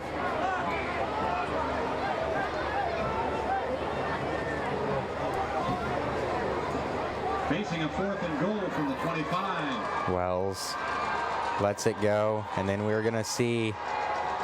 Right there. That hits his arm. That hits the arm, but watch it. The ball hits the front, and Centerville goes for it on 4th and goal, and Springboro gets a stop. I think the front of the ball looked like it rolled. When he rolled over, it was on the ground. It's a bang-bang play. And there's even more extracurriculars now. As you see here, this was the 4th and goal attempt that we missed. Taking a look at that. Can you tell that these two schools do not like each other, Jared? And this isn't even Centerville's biggest run. Oh, that's a fumble. Ruling on the field is Recovered a fumble by number 37. After the play, personal foul, number 76, 15 yards, first down. That's James Olsley. See, now Springboro forces that fumble, gets a 15-yard penalty, and how many times do we have to say Springboro has to capitalize on this? Yeah, and there's still plenty of time left in this game. Over 14 minutes left. But now, like, you're getting to the point where you're beginning to run out of time. Like, it's time to start making moves if you're the Panthers. If I'm Springboro, I would like a score before this third quarter ends. And you see the blue crew, they're getting excited. They're getting their team into it, man. They're doing everything they can. Russo going to roll to the right. Under pressure. Russo, this is a design keeper, and he's hit hard. Going to make a man miss, but then Matthew Karpinski is going to deliver a blow. Knocked out of bounds, maybe a yard on the play. Maybe not, actually. It looks like it'll be second down and 10. No, total second down and 9. Nice job, able to make JJ, Gene Lewis, number 8. The first would-be tackler miss, but unable to stay away from Kapinski. Get smashed on his way out. John Lewis. Yeah. And what a catch there by, is that number 2, Cade Lamb? He's been making big plays all season long, Jared, for this Panther team, and right there he does it again. Over 265 yards on the season, and right there he's going to pick up probably 45 more.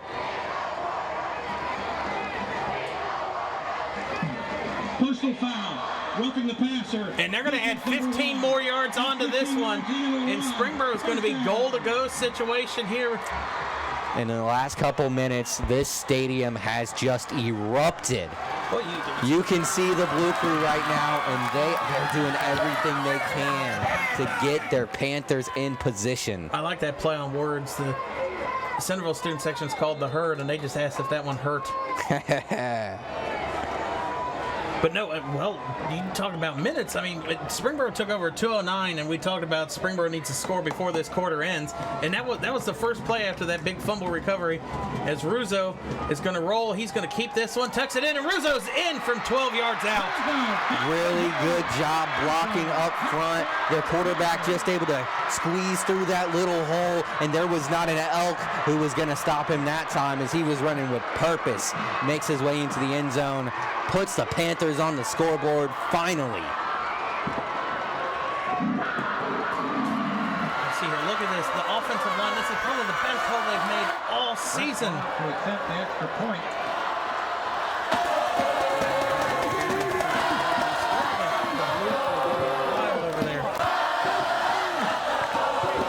This atmosphere has just intensified. And Springboro cuts the lead in half, 14-7 lead the Elks with 1:35 left here in the third.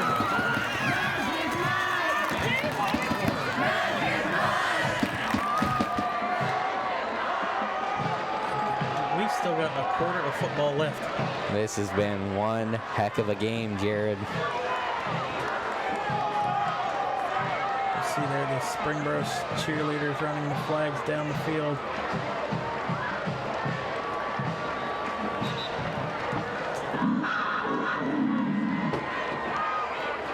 I love that Panther growl right there. Do Panthers growl or do they roar? Good point. I guess that's a roar.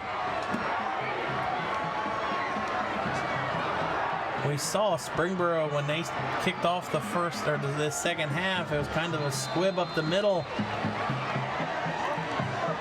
I'm I'm not one for taking chances, but I mean, Sean Payton kicked off the second half of the Super Bowl with an onside kick. Wilhide's done this for 17 years. Maybe he wants to keep the momentum with him. We will see momentarily. And here comes the kick. He's going to kick it right at Bruton. Okay, that's the one I want to kick it at. Right. Well, nice open field tackle there by the Panthers. Bruder is the ball carrier. You see, there's players out there with Zach Wells, he's been making all sorts of plays for the Panthers had an tonight. interception tonight as well, too, for the Panthers. Weimer with one of the initial Panthers there with contact. 10 out from their own 30.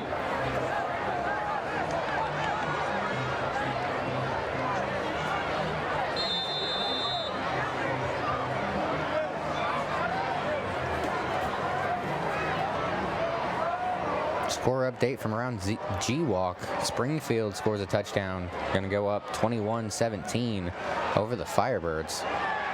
It's been a very interesting game so far. Wakalongo going to go down in the backfield. And he's brought down at the line of scrimmage by number 33. Lose about 1 yard on the play. Loss of a yard on the play. It'll be second down and 11. You see the penetration there by number 33. Chance Carroll. I haven't called his name at all tonight, I don't think. Or last week. Nice job him being able to make a play that time. Wells is going to keep this one. Wells tries to make a man miss. He high steps out of that tackle and then gets knocked down just across the 35. Well, the ball carrier got bobbled up the line of scrimmage. Wyatt Standifer in there to make the stop. By number 22, Zach Wells, gain of about 5, maybe 6 on the play. Actually, a gain of about 7. It'll be third down and 4 at the 36. It'll be third and 4 after a gain of about 7 or 8 on that play. Well, last time the Panthers were able to get that stop they were looking for, forced a fumble. Now, time to see if they can do it again. Wells back to pass hit as he threw, and there's a flag. That ref has an arm. Wells pass. Great job by Chance Carroll. Get excellent pressure quickly. And that might be what the flag is on. Weimer. Holding. Offense number 71. The way the back judge threw it, I thought that was going to be the roughing the passer, or at least a low hit on them. Yeah, I don't think Carroll ended up getting there in time, but he did a really nice job putting pressure on Wells. And that will put the line of scrimmage back to the 8. Man, that student section of the Panthers is pretty far away, but we can hear them loud and clear. Well, when you've got like almost a collegiate-sized stadium over there for your student section. That's part of what makes it so impressive. That's a long way for them to be shouting. Wells looks back to pass. Wells slips, stays up on his feet. Wells trying to be caught from behind, and he will be. And the Centerville fans are wanting a horse collar tackle.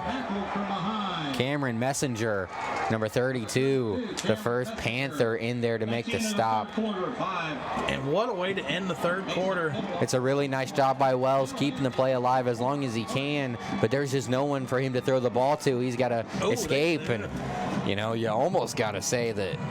I think he got the jersey Centerville inside the shoulder pad there. So, but you definitely understand why the Centerville fans were wanting it. It was close. It was. Actually, the boxes don't have pizza in it, but you can turn the boxes in to B&B. We remind you that tonight's game is brought to you by Berkshire Hathaway Home Services Professional Realty and by Kerry Robbins. That Springboro pick by Kerry's looking a little bit more I'll tell you confident what, man. right now. We both picked against her, but maybe we're going to be the ones wrong tonight.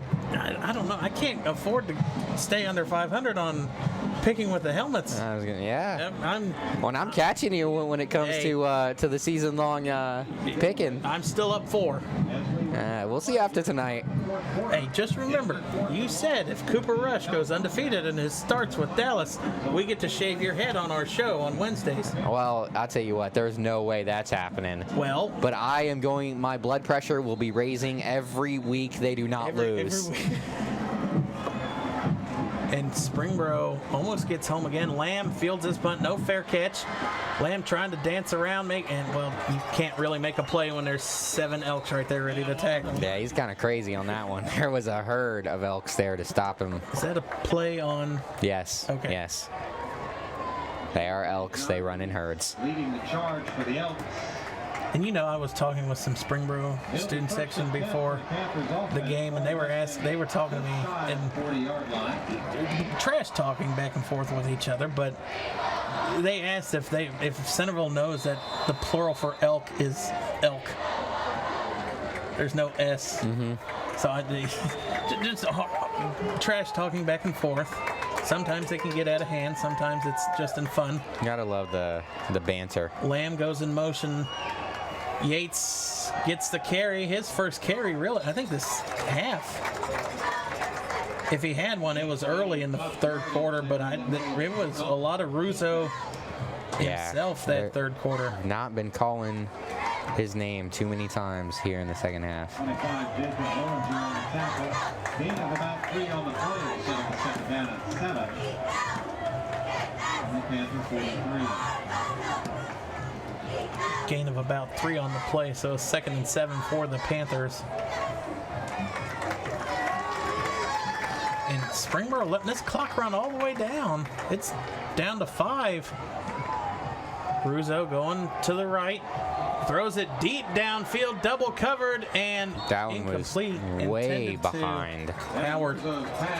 Way behind Peyton Howard on the play. And that's, this offense has really started getting going here in the second half, but I don't like the play call. It's really hard for your quarterback to try and make a 40-yard pass while he's running, and coming across his body as well. I just really think they should have stopped, set his feet, and Russo would have had a much better chance of completing that thing. 3rd and 7 here, and Centerville fans are starting to stand up to get loud for their defense. Russo back to pass, throwing it on the outside to Butler, and just too far out. I think you talked about earlier there was miscommunication. I think Butler, he kind of stopped and then went out again. Well, and also that was really tough by Rousseau because, when they're taking these deep shots, giving this offense, they're trying to give these wide receivers more time to get downfield. The offensive line is struggling, holding up, and Rousseau got just whacked yet again as he's letting the ball loose on that one. Kind of think that may have played into the overthrow. Smith on to punt here for the Panthers. Gets a high kick away.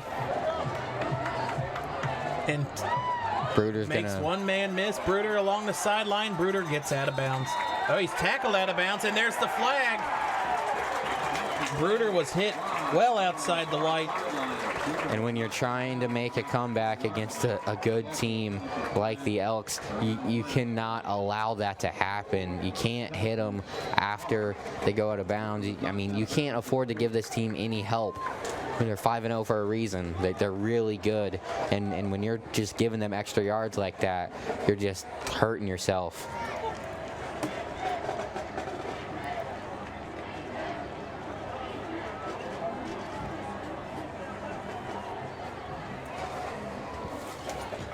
Ball on the 43-yard line. Well, now the ref is talking with Ullery out there on the 40-yard line. And now we got one going to the other sideline.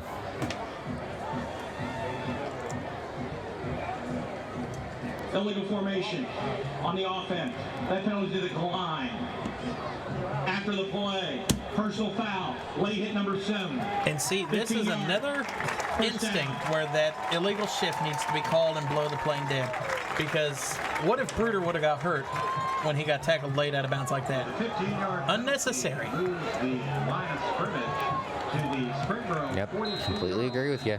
No arguments from me. Wells alone in the backfield here. Wells throws a quick pass out to Bruder, I believe. No, that's Newcomb.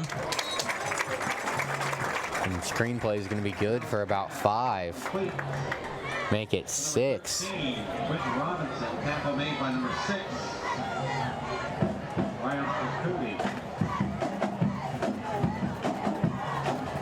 Newcomb does a really nice job shaking a couple defenders, able to get upfield. Wells fires. Newcomb again. Catch, and that's enough for a first down. Pass is complete to number 9.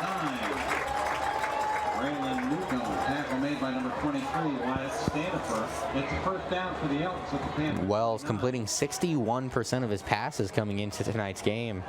I feel like that number is going to go up after tonight. He's been really accurate. Yeah, not really pushing the issue a lot on his passes tonight. Kind of just given what the defense is allowing. Really just the 2 interceptions is about it. I think that's been... And there's a pass complete to Robinson. Wells' pass is complete to number 13, Newcomb. He's knocked down by number 7. First time we've called Robinson's name tonight. About 6 on the play. It's his 4th catch of the season.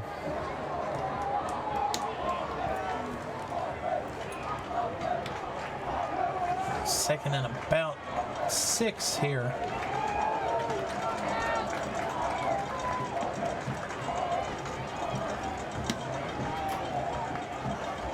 Wakalongo goes in motion.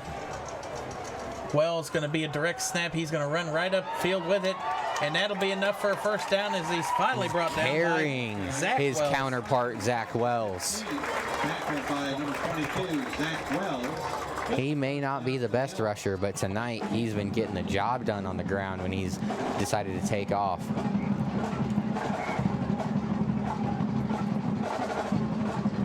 Does a really nice job getting skinny, getting between the tackles. I know this isn't a game that we cover, but I mean, Xenia, we know how Xenia's been dominant all season so long. They were up 20-0 on tip at the half. Tippecanoe just blocked a punt in the end zone for safety to take a 22-20 lead at the end of the third quarter. Oh my goodness. Well, there is some great football going on here in the Dayton area tonight, Jared. Knocked down by number 5, Mason Piddle. Piddle tackle on the play, and Down at 6. someone is down for the Panthers. An injury timeout. I want to remind fans that the north exit is going to be closed. Tonight's game is brought to you by Berkshire Hathaway Home Services Professional Realty, To the south. with Kerry Robbins as the realtor. And as we inch closer and closer towards the end of this game, Springboro, only trailing by 7, has a chance to get back into this if they can force a field goal attempt here by the Elks. And this is one of the best parts of the night, is the drum line coming out and playing with the student section and the cheerleaders. We saw a couple weeks ago, the Oakwood drum major was doing it blindfolded. Had a bandana over his eyes. Yep. I'm waiting for the guy in the ghillie suit to go out there and start drumming. I don't think he'd be allowed. I mean, he's in the ghillie suit for a reason. Junior high and on out. It'll be second and about 5 here for the Elks. They can get a first down without a touchdown. Wakalongo to the left of Wells. Wells hands it off to Wakalongo, and he might get back to the line of scrimmage. Not really a fan of that decision. Wakalongo kind of had the edge a little bit. I feel like he should have kept going to the edge, but instead he kind of cut it upfield, and there was not much room there. Third down Miamisburg just took back a 2-point lead over Northmont, 28-26. And that game has been back and forth from the get-go. Remind everybody that Andy picked Northmont. There's a high snap to Wells, pitches it back out to Wakalongo, and Springboro, we talked about forcing that field goal attempt. tackle made by number 5, Mason Piddle. And that would be absolutely No gain on the play. crucial. It'd be huge for Springboro. We've seen 2 blocked field goals this year that we've covered so far in 5 weeks. Maybe we might see another one here. You better watch out. You're going to be getting some hate mail from the sideline, Jared. I call it as I see it. Corville. And that one was close. Number 25, Cam Minter. About a half a second too late on judging that. Had their lead 17-7 here in the fourth quarter. But now, take a look here. He comes around and ooh. I would not have left the press box with you tonight had he blocked that. Oh, hold on now. You're my ride home. Yeah, we can meet at the car, but I'm not leaving with you. Our emergency centers here for all your emergency needs. We have a 12-bed full-service emergency center. I'll propel down a rope out back. Miami Valley Hospital. Dayton level 1. I don't know if the insurance covers that. Imaging service. I don't think so. You're going to have to walk down the steps. But as we get towards the end of this game, next week's game is another G-Walk showdown as we're going to be back at Roush Stadium as the Fairmont Firebirds are going to host the Miamisburg Vikings. And both teams in shootouts so far tonight.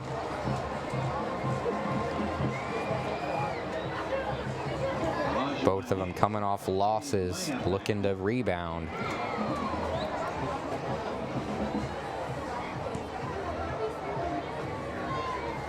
Ball is up and away. That was a high kick. Centerville and Springboro slips. I did not see. No, he's still on his feet. That's Lamb. I thought he slipped, but it looked like he just spun around by the jersey. Well, he did slip, or he could have gotten quite a bit more on that play. Such a talented guy with the ball in his hands. It'll be first and 10 Panthers from their own 25-yard line. So Springboro starting here first and 10 at the 25. I was watching Sports Center the other night, and you see that the 4 teams from the Final Four last year are all undefeated in basketball and football so far to start the year. Oh, are they? Yeah. In Kansas, they had their quickest sellout ever in school history for football this week as they host Duke. Man, I didn't know Kansas ever sold out a football game. I didn't either. They're barely Division I in football. But yeah, not counting. I mean, North Carolina and Duke have had decent programs for football in the ACC.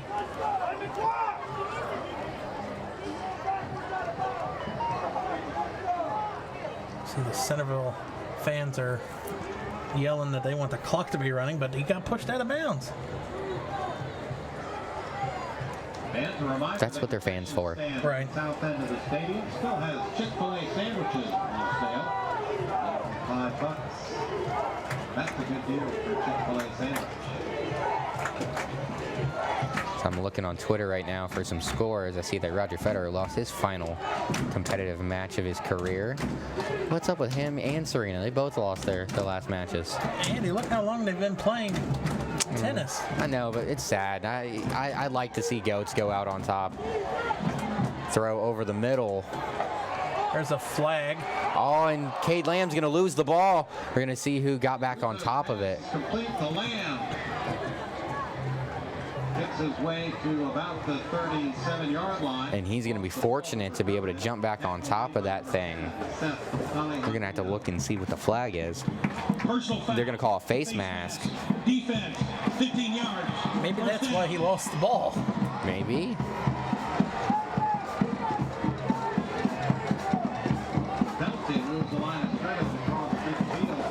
Every time now you hear the fans, all the refs are being favorable to Springboro.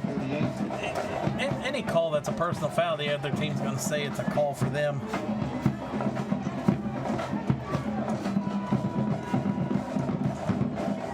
As Springboro's got to score quickly here as Russo runs up the middle.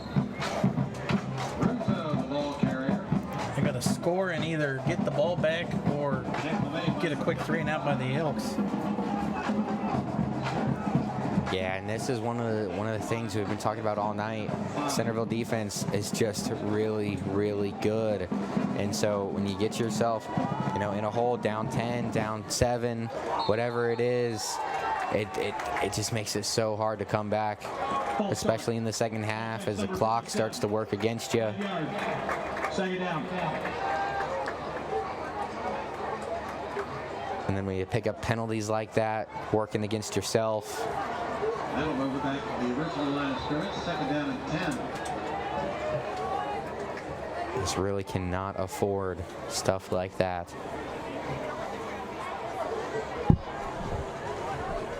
I saw one of the coaches down there for Centerville wearing a camo hat. He got the memo about it's hunting night. That's probably left over from military appreciation night. You're probably right. And there's a quick pass over to Yates. Yates trying to make a person miss, and Yates better cover that ball up. Yates was able to make 3 or 4 different Elks miss, but you know, he just took too much time dancing. He wasn't able to make enough progress. 1, 2, one more. 4. Now the 4th one had grabbed a hold of the jersey, make sure he wasn't going anywhere. So it's going to be 3rd and about 9 here for the Panthers, and they are taking a lot of time off the clock, being down 10 points. Yeah, you would think that they would have a much higher sense of urgency right now. Russo going to roll to the left. Russo throws it, and it is intended for Howard, but that one's just too far outside. Gonna be 3rd and 8. Make it 4th and 8. It's dialed down slow tonight.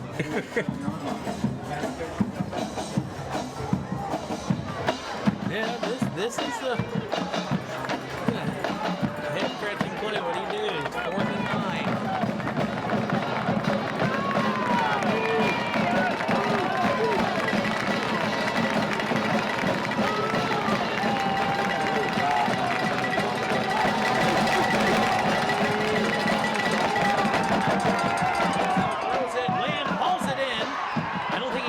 Down yet, and there he does. What a play there. Still Lamb's moving. still on his feet. Great job by the young wide receiver. That's the 2nd time in the last 2 drives that Lamb has went in motion like that, and Russo just follows him upfield.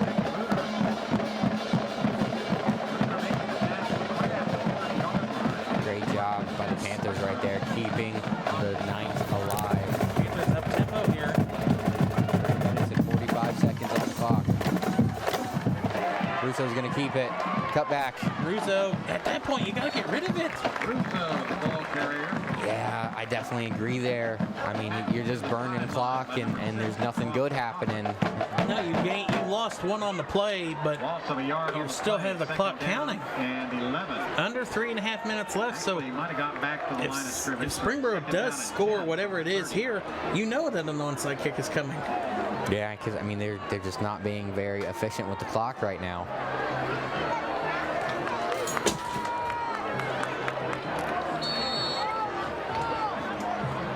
Timeout.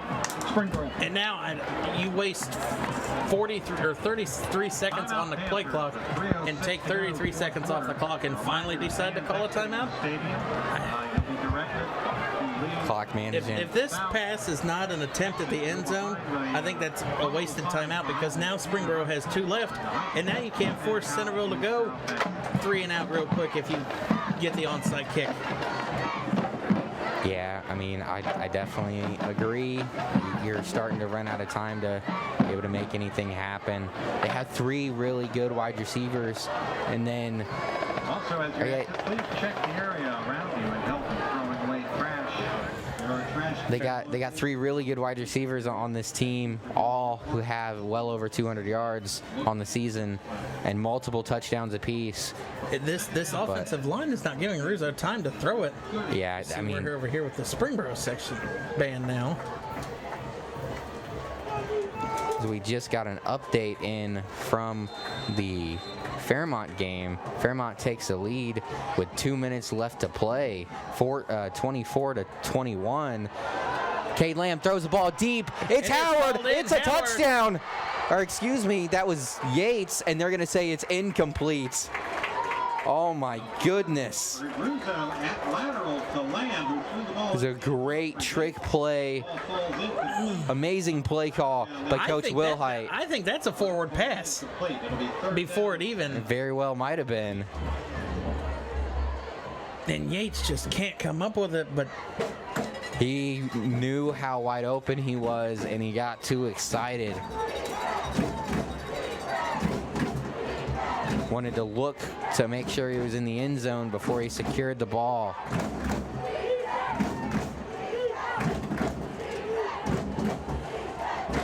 So that'll make it 3rd and 10 here for the Panthers.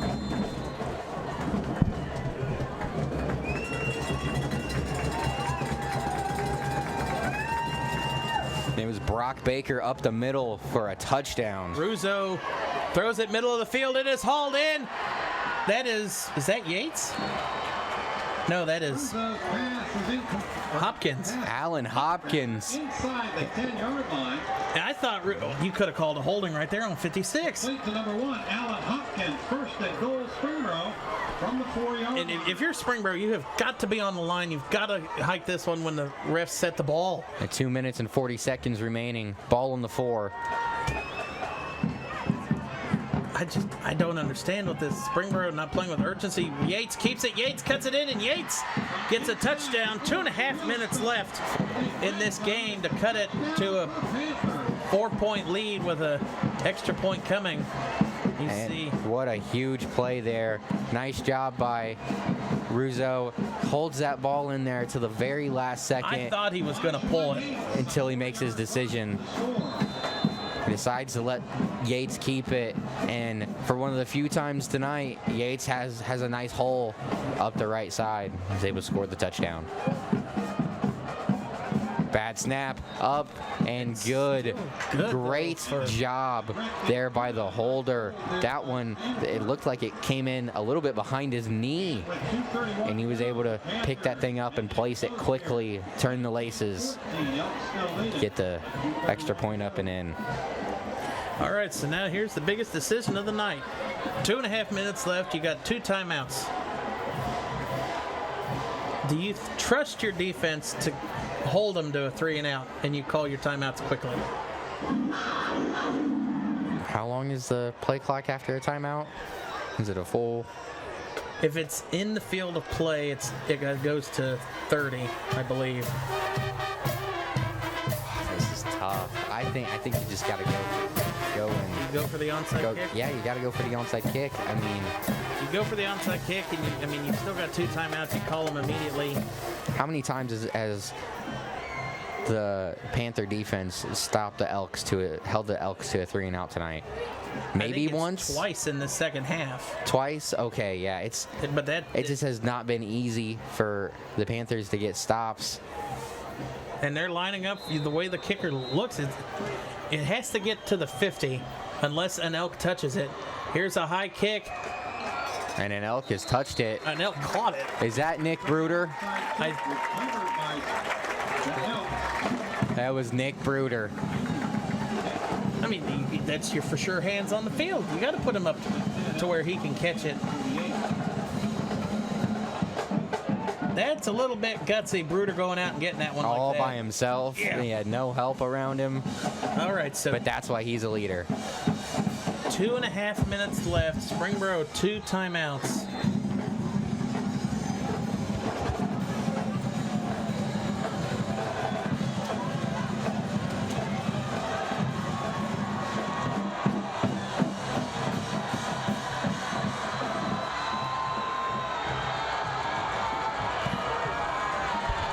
High snap. Wakalongo gets the carry. Springboro with a tackle, and immediately will help cause the timeout. 4 seconds come off the clock. I'll give you a score update from Miamisburg. The Vikings with a 2-point lead. Going into the fourth. 28-26. Like you said, going into the fourth over the Thunderbolts. My picks are starting to come around here, Andy. I'm going to put some separation between you and me this week. I don't need none of that. We still have to determine what the loser has to do. I don't want to talk about that, Jared. Rookies, you got Cooper Rush over there on Dallas's sideline. He could go. What if they rush back Dak and come back week like 5 but he goes 3-0? Well, then they didn't go 8-0. No, we didn't say 8-0. You said undefeated. You said 8-0. You said 8-0 on the show, Jared. Well, we'll pull that up next week. You said undefeated in his starts. I'm not shaving my head for 3 games. You said there was no way. Yeah, because you were talking about 8 games. And how about that final? Fairmont upsets the number 3 team in the state in Springfield, 24-21. Wow, what a turnaround. Walkalongo gets the carry. Walkalongo trying to make a move. Tackled for about a gain of 3, and a timeout called by Springboro again. Chance Carroll in to make the stop. It's going to make it 3rd and 7. 2:20 left. Centerville's only taking 10 seconds off this clock. Now, granted, this next play will take it under 2 minutes. If you're Centerville, do you run the ball here just to run the clock, or do you go for the first down? I was just about to ask you the same question, Jared. Do you decide to throw the ball and maybe, give the Vikings back, the Panthers back the ball with extra time on the clock, or do you just run it and say, forget about the first down, let's just milk the clock? If I'm calling the play, I'm calling a Wells run right up the middle just to keep the clock going. Because if you stop the clock, I mean, you run the play, Centerville, you can run it and take off after that. It would be 25 seconds from that. Then you can take a delay of game and give yourself 5 yards back.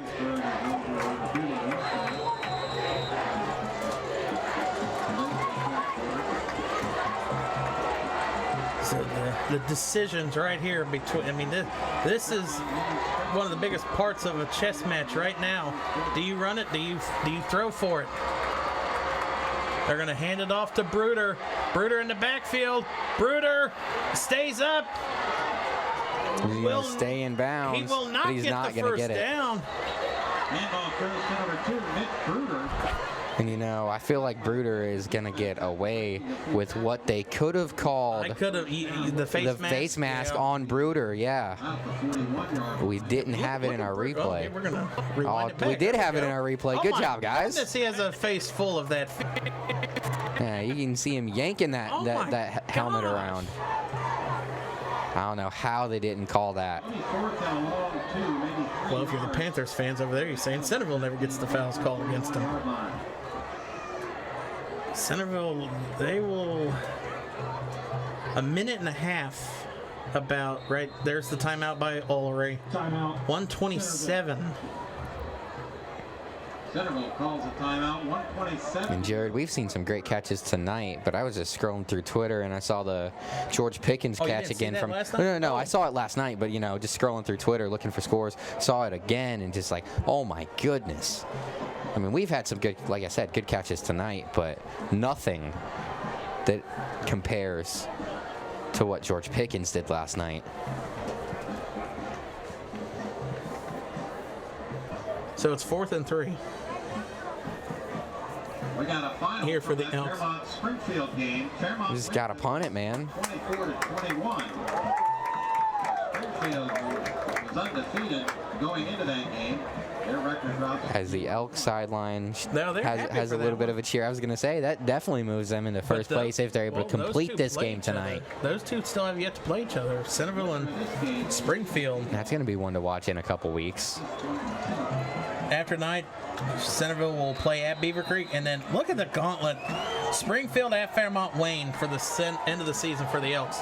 They're 5-0 coming into tonight's game, but that last tough stretch of the schedule. They could lose 3 there in the final couple games. Well, this one's not over yet. I doubt it happens, but man, anything's possible. Centerville's offense stays on the field.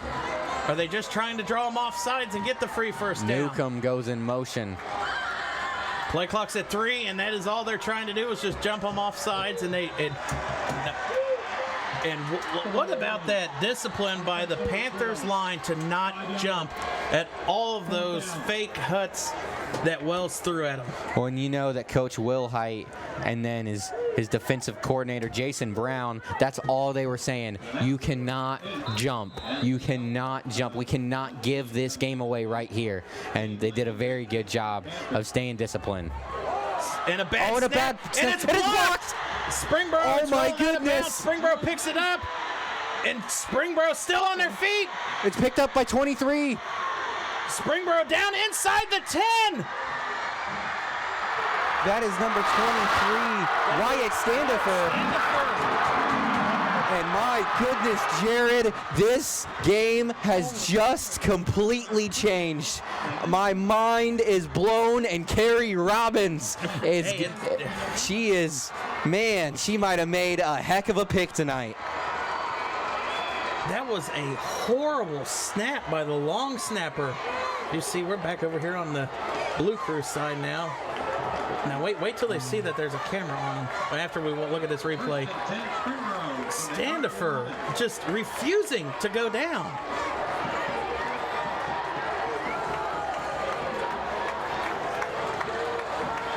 Reggie Powers was the Elk that was able to finally get him down. This is so huge, Jared. Russo hands off to Yates. Yates cuts it back in. Yates almost fell, stays on his feet, and he just goes down. Do you think he kind of just went down to keep the clock running, not get forced to the sideline? Stopped by John Lewis. You know, I'm not really sure, Jared. I just know that if you're the Panthers, you just cannot turn the ball over. Stay in field goal range, and, you know, we'll have extra football here tonight. 42 seconds left. Russo, and I think Centerville called a timeout. We have a stoppage. Please reset the clock to 42 seconds. Timeout, Centerville. I think that is the best sound in the world when Centerville has all these annoying cowbells going off, and then they just all stop at once. That's the most beautiful sound in the world. So they reset it to 42 seconds left.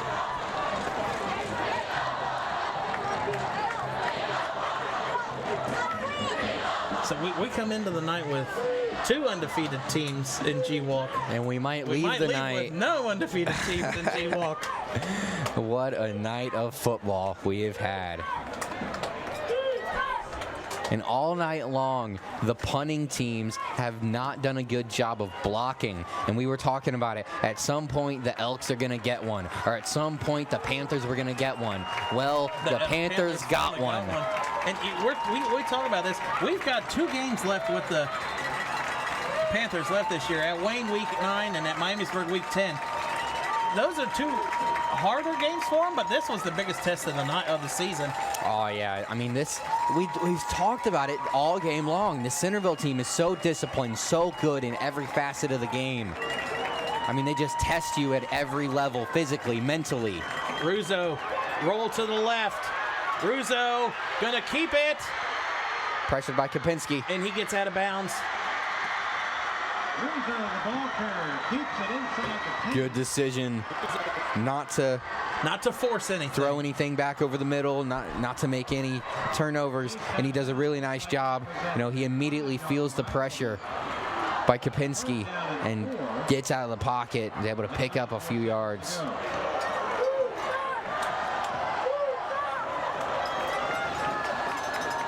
When we were here last year, Fairmont was undefeated coming into this game, and Springboro got a touchdown late and went for 2 to win 15-14.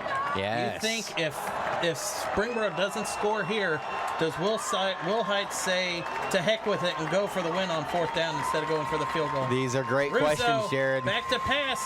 Russo looking to the left. Russo He's close. doesn't get in, and Springboro's got to decide quickly with 25 seconds left.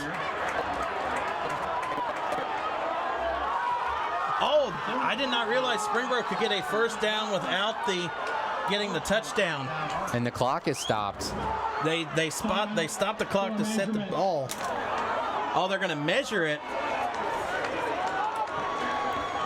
And if I'm an Elk fan, I'm not happy about this because this is a free timeout for Springboro. You know, they're making their decision right now. Do we go for game or do we play for overtime? And I mean, they're gonna have plenty of time to get a play call in. Now let's look at this measurement. Let's see. And that is enough for a 1st down. Just barely. Now, if you're Springboro, you have to Panthers. the ball right here. 25 seconds left. And Centerville's telling them, or the refs are telling Springboro, you got to be up on it. And you hear it was an official's timeout for measurement, so the clock will not stop until they start it. when the clock is rolling. Russo, under center, Russo takes the snap, Russo in for the touchdown! He leaps over the pile. Oh my goodness, Jared. What is going on? There's been mayhem in the final 2 minutes, and the Panthers have come back to take the lead. And in back-to-back weeks, they had terrible first halves, got nothing going on offense. They were not able to get stops on defense. And they get that block punt. What a way to end this thing with only 14 seconds left. The Panthers may have just snatched victory from the jaws of defeat. And a flag there. Illegal substitution. 12 men in formation on the defense. Half the distance. Retry. So too many men on the field for Centerville, and you see Centerville fans are clearing. And the Springboro student section, you can see they are starting to empty. Yes, they are emptying the stands, and they are ready to take the field.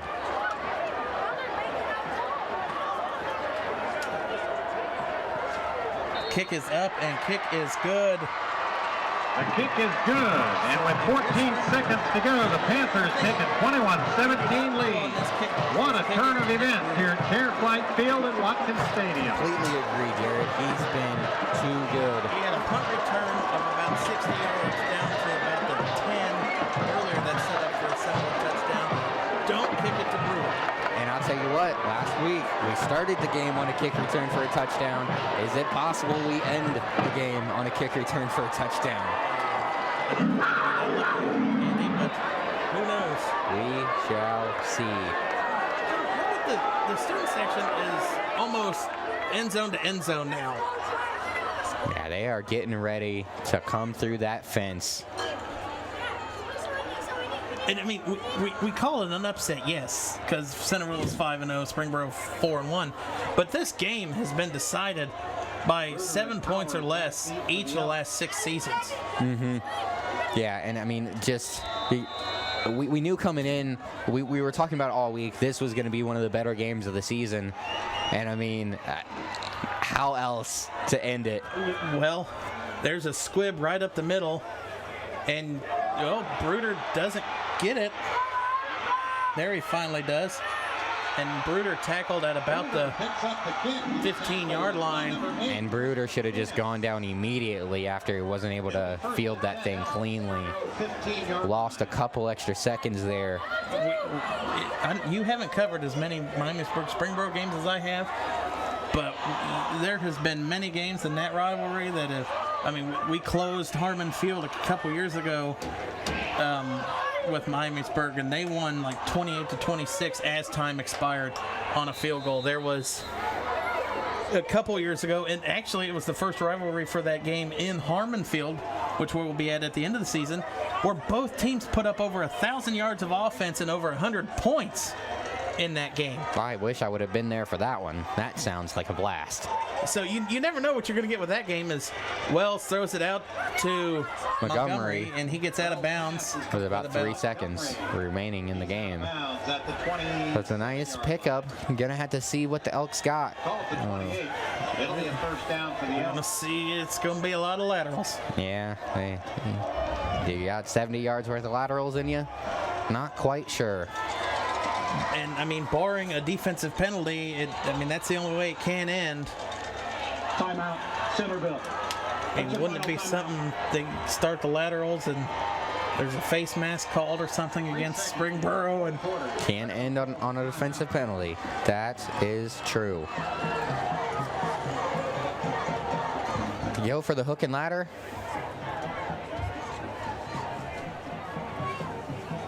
You think they might go for the hook and ladder?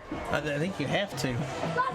I mean, that's it. I mean, it just depends on how far. Go back to the you want to go 08 Fiesta Bowl.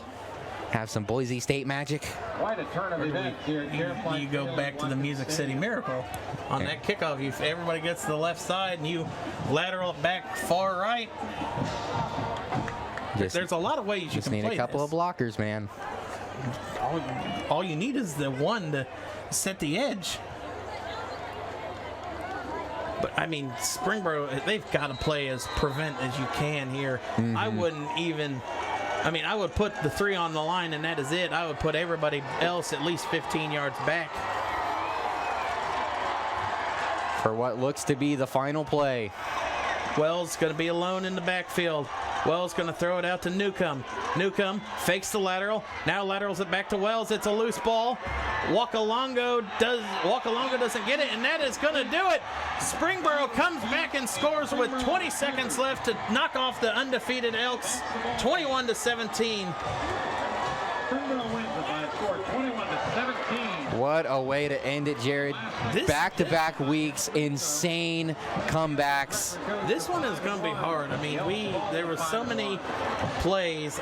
We didn't see who blocked the punt, but I think that is probably if we don't find out who blocked the punt be the player of the game, I think it's got to be Evan Russo. I mean, he put the team. I was going to say, diving over the offensive line, over the pile to score the game-winning touchdown. I mean, what a way to end the night. I mean, can you say that GWalk is not the greatest conference in Ohio for football? You know, I feel like there's a lot of people that would probably argue with us, but I'll tell you what, we get the privilege of announcing for an amazing conference. That is for sure, Jared. We have a lot of fun doing this, and it's because of nights like tonight. And that one is going to do it. Springboro wins a thriller 21-17, knocks off the undefeated Elks. We'll be back next week as the Miamisburg Vikings will take on the Fairmont Firebirds at Roush Stadium in Week 7. I want to pass along a thank you to all the kids from Kettering Fairmont High School helping out tonight's crew and the crew from the Miami Valley Communications Council, and we'll see you next Friday. That's all, folks.